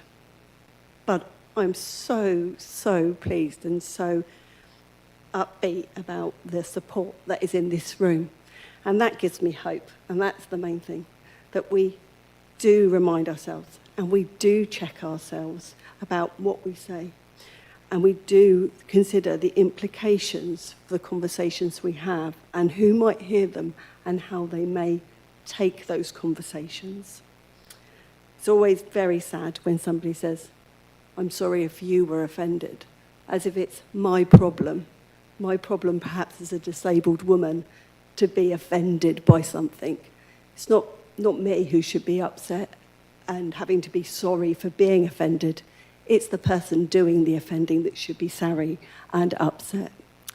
So I really want to thank every single person that's contributed and every group, and for everybody's tales. I wholeheartedly support this motion, and I'm so pleased that we are moving forward in the 21st century as a council. Thank you. Thank you very much indeed, Councillor. Councillor Henderson, do you wish to speak? Thank you, Madam Chairman. Yes, I would like to You have speak. 4 minutes. Thank you. First of all, I would like to thank Councillor Mumala Neni, who drafted the original motion and then worked together with Prad to support this motion. And it's wonderful to see so much widespread support from all parties. I was proud to second Councillor Mumala Neni's original motion and subsequently the motion before us. Several years ago, I ran an inquiry in Basingstoke on behalf of the local Member of Parliament to look at the lived experiences of the Black Asian minority ethnic community in Basingstoke. We interviewed over 13 community groups and had a significant number of responses from individuals outlining their experience. From this inquiry, Basingstoke Unites Against Racism was formed, and we had a significant increase in candidates from minority groups coming forward to stand for election and represent their communities. For me, one of the most significant interviews was from that of a young man from a minority ethnic community.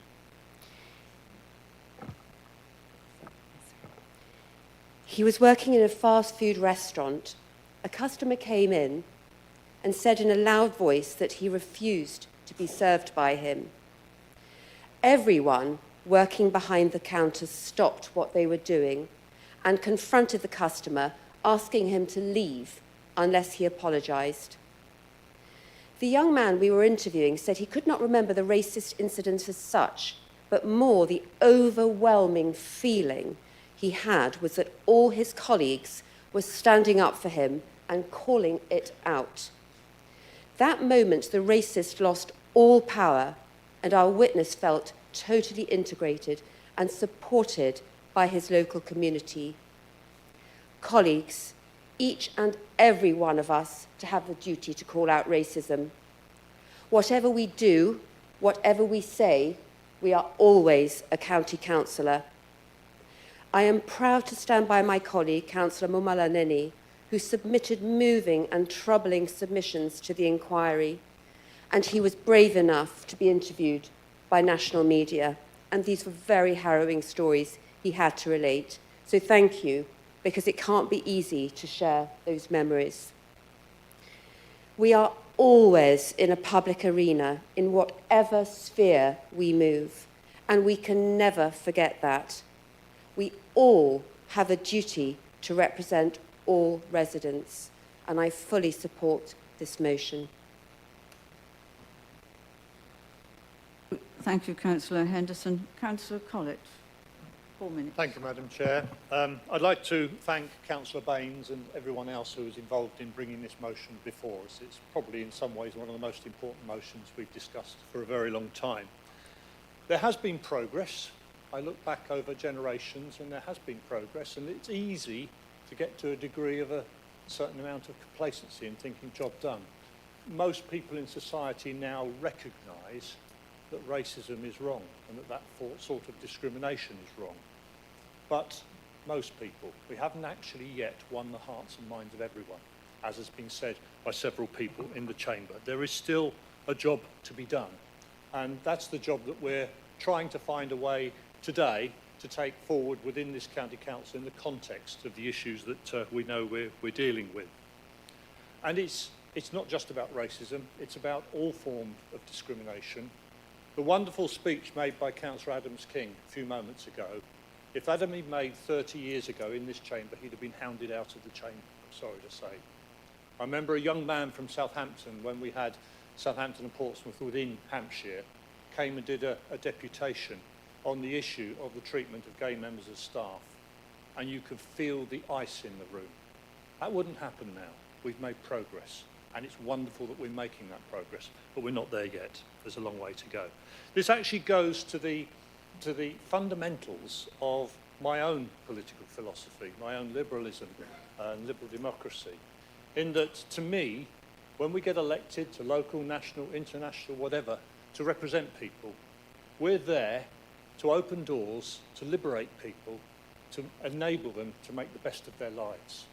Whether it's through good education so they can make the best of their lives that way, or good health so they're not held back by poor health, dealing with poverty so they're not held back and lives made worse by poverty.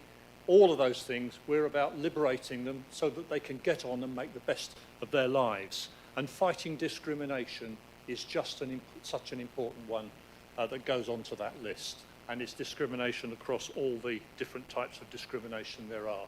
I'm proud to wear the County Council lanyard that shows LGBT members of staff that we value them, that they have just as important a role within our organisation as anyone else does.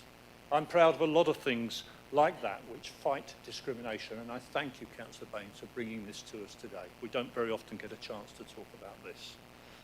I'd finish by it's not a quote, it's not the sort of meaningful quote that others have given, but for those who perhaps have children or grandchildren of a certain age, there's a Disney cartoon called Bear in the Big Blue House. Some of you may know it as one of my granddaughter's favourites. And there's an episode called Everyone's Different.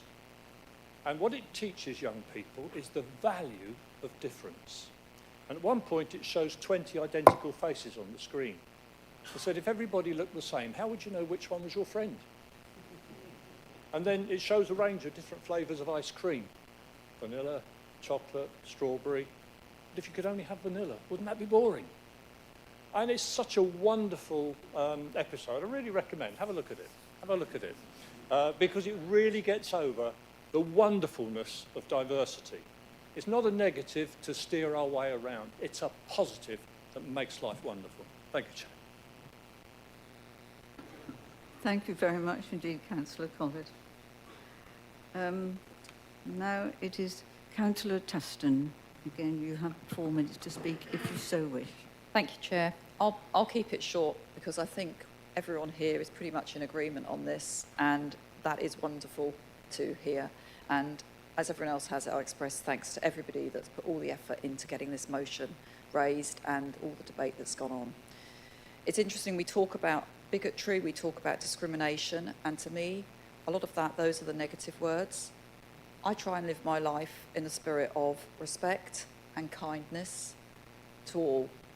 And that's the way I like to look at things. I like to look at it from more of a positive angle.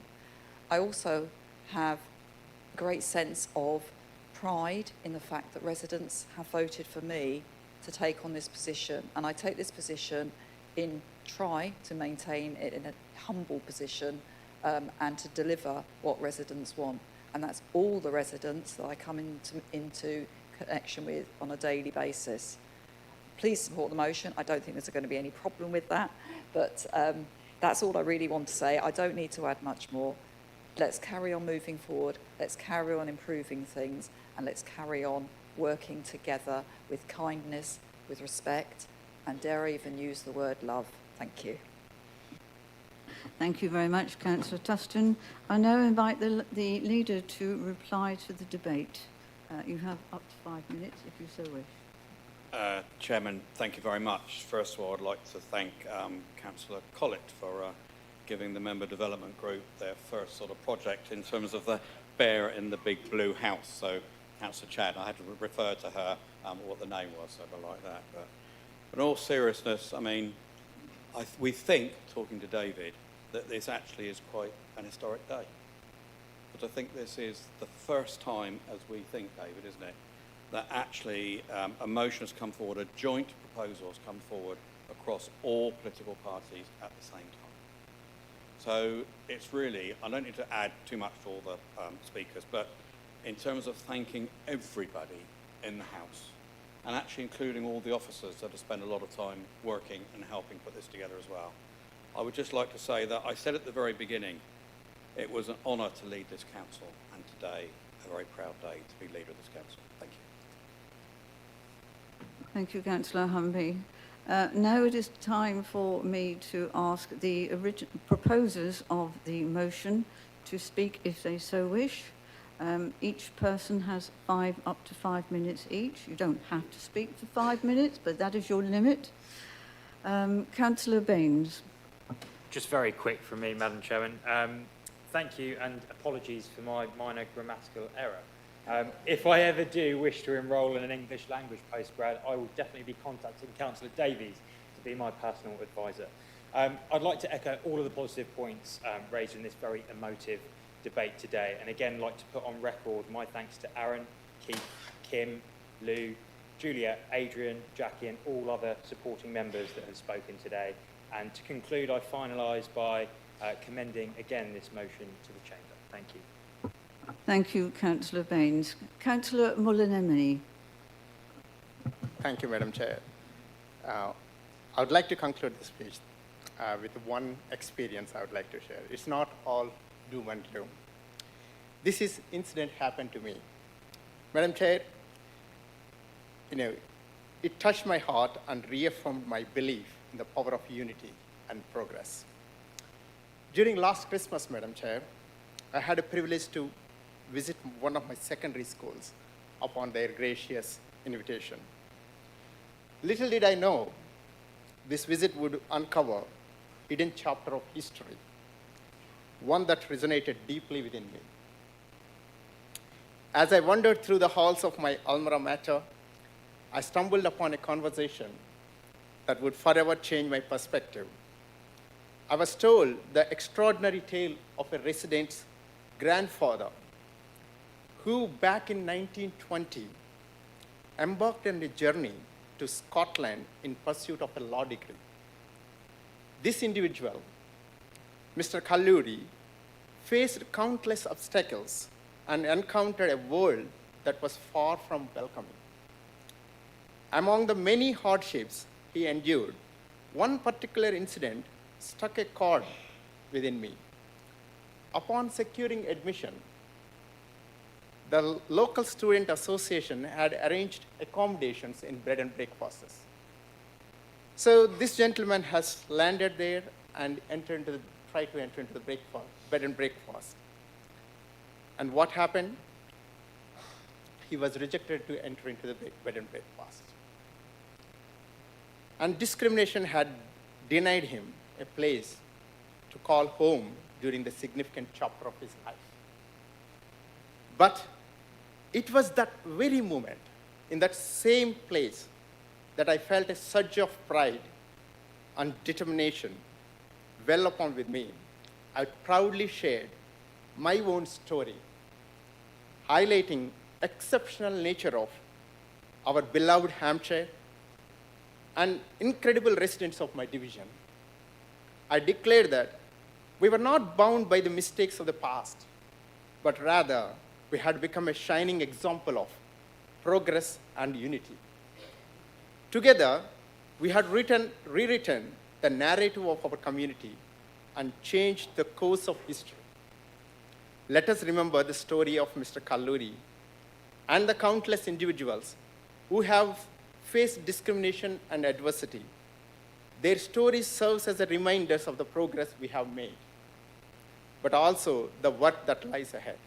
As Councillor mentioned earlier, around 30 years back, that discussion would not have happened, what Councillor Nick Adams mentioned it. By coming together, by embracing our differences, and by advocating for justice and equality, we can continue to shape future where Hampshire stands as a beacon of hope, acceptance, and unity. Together, let us keep our Hampshire this way, proud, inclusive, and history-altering. Thank you very much. Thank you very much indeed, Councillor. Councillor House.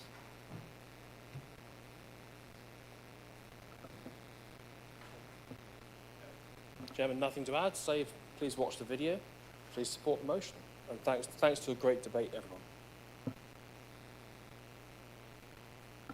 Thank you, Councillor House. Councillor Taylor.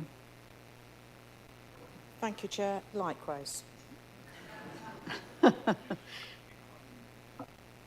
Thank you so much. Right. Now we are to go to the vote, as it were, whether or not you accept. I beg your pardon. Could I call for a recorded vote, please? I know I have to be supported by 10.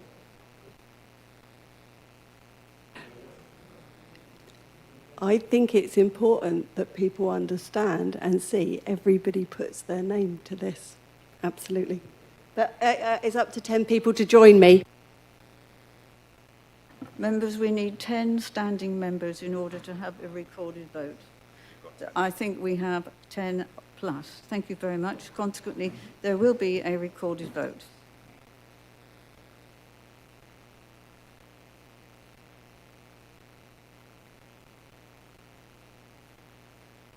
Members, you can see the voting chart coming up on your screen. Please cast your vote.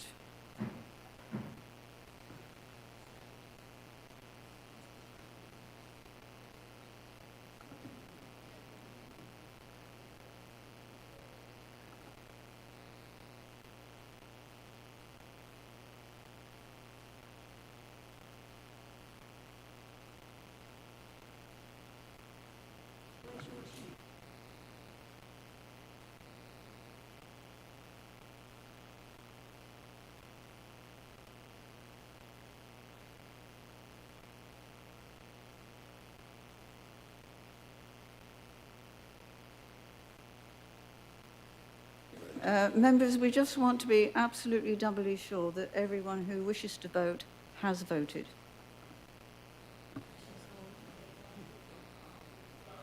We have a Duff voting system. Is there another one that you can go to further? We'll just record his vote. Right. What is it called? Right. Councillor Bryant, given the circumstances, and I do apologise, it's very unfortunate, especially as this is your very first council meeting, would you please indicate how you would wish to vote? Just say it. No, just say it, if it's not recording. Right, thank you. In that case, members, it would seem to be a unanimous vote. Thank you. Chairman, just on a point of order, and really don't want to prolong this, I think because there are some people away, some people swapped seats for their own convenience this afternoon, so the system will actually record people perhaps under the wrong names. So you might want to check just later, as part of the admin process, that we haven't recorded people who aren't here as voting for it and people who are here as not voting.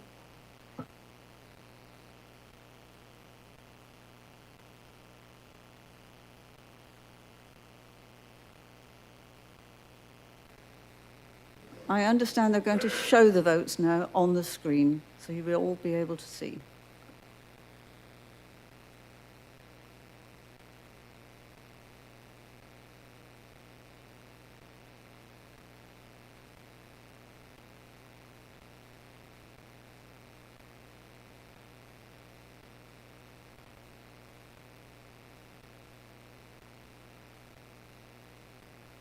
Can everyone find their name and their vote? Yeah.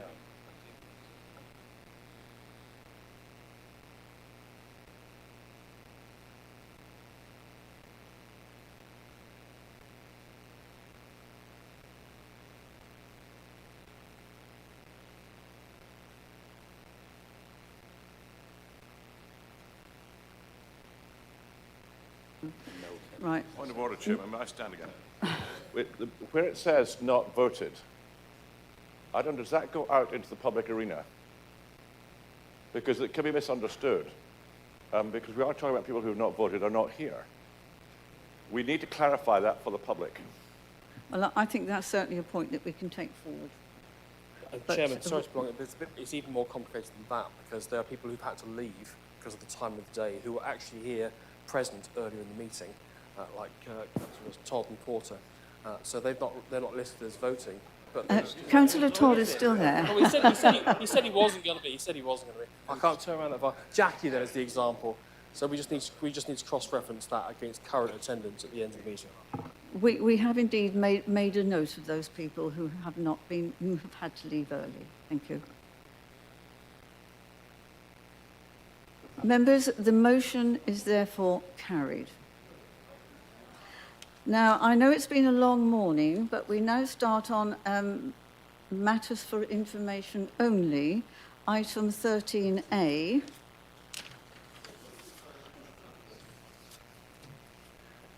And you will may be pleased to hear that I am able to confirm that no questions have been submitted and there is no report of the authority on this occasion, so we can move immediately to the next item on the agenda, which is item 14. And item 14, I will ask Councillor Warwick to introduce it. Many thanks, Madam Chairman, and may I be the last to congratulate you on your appointment. This item is just an update to the appointments to the Hampshire Health and Wellbeing Board, so I'm very happy to take any questions. Thank you. Any questions? In that case, thank you, Councillor Warwick. Your report is noted.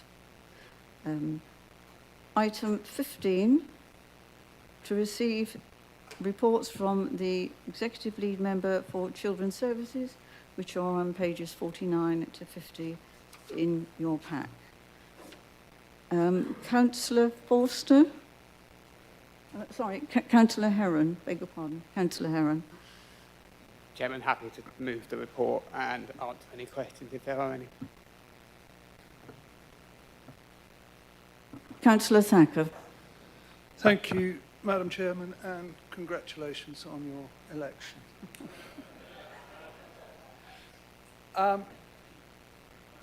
Regarding paragraph 1.1, recently at an annual parish meeting I was approached by Deputy Chair of Governors of Berkeley Primary School. The school has built a happy and strong reputation for educating children with EHCPs and special educational needs. This has led to extra and hard to sustain pressures on human and financial resources at the school. Could I invite the member to reach out with me to the school to see what HCC can do to help relieve the pressures? Councillor Heron. Yeah, pleased to do so. No further questions. Right. 15B is to receive a report from the Executive Member for Education. Councillor Forster. Thank you, Madam Chairman. This report speaks to itself. It's for additional SEND provision, and I commend the report to the House. Councillor Thacker. Just a point of order, that question was meant for Councillor Forster, not Councillor Heron. I'm sure that has been noted. Members, that has brought us to the end of this council meeting this morning. It's been a long meeting, but I'm sure you will agree it's been very informative and very interesting. I thank everyone here for their contributions, and personally, I feel it's been a bit of a baptism by fire. So thank you for your support. Well done, Chair. Thank you.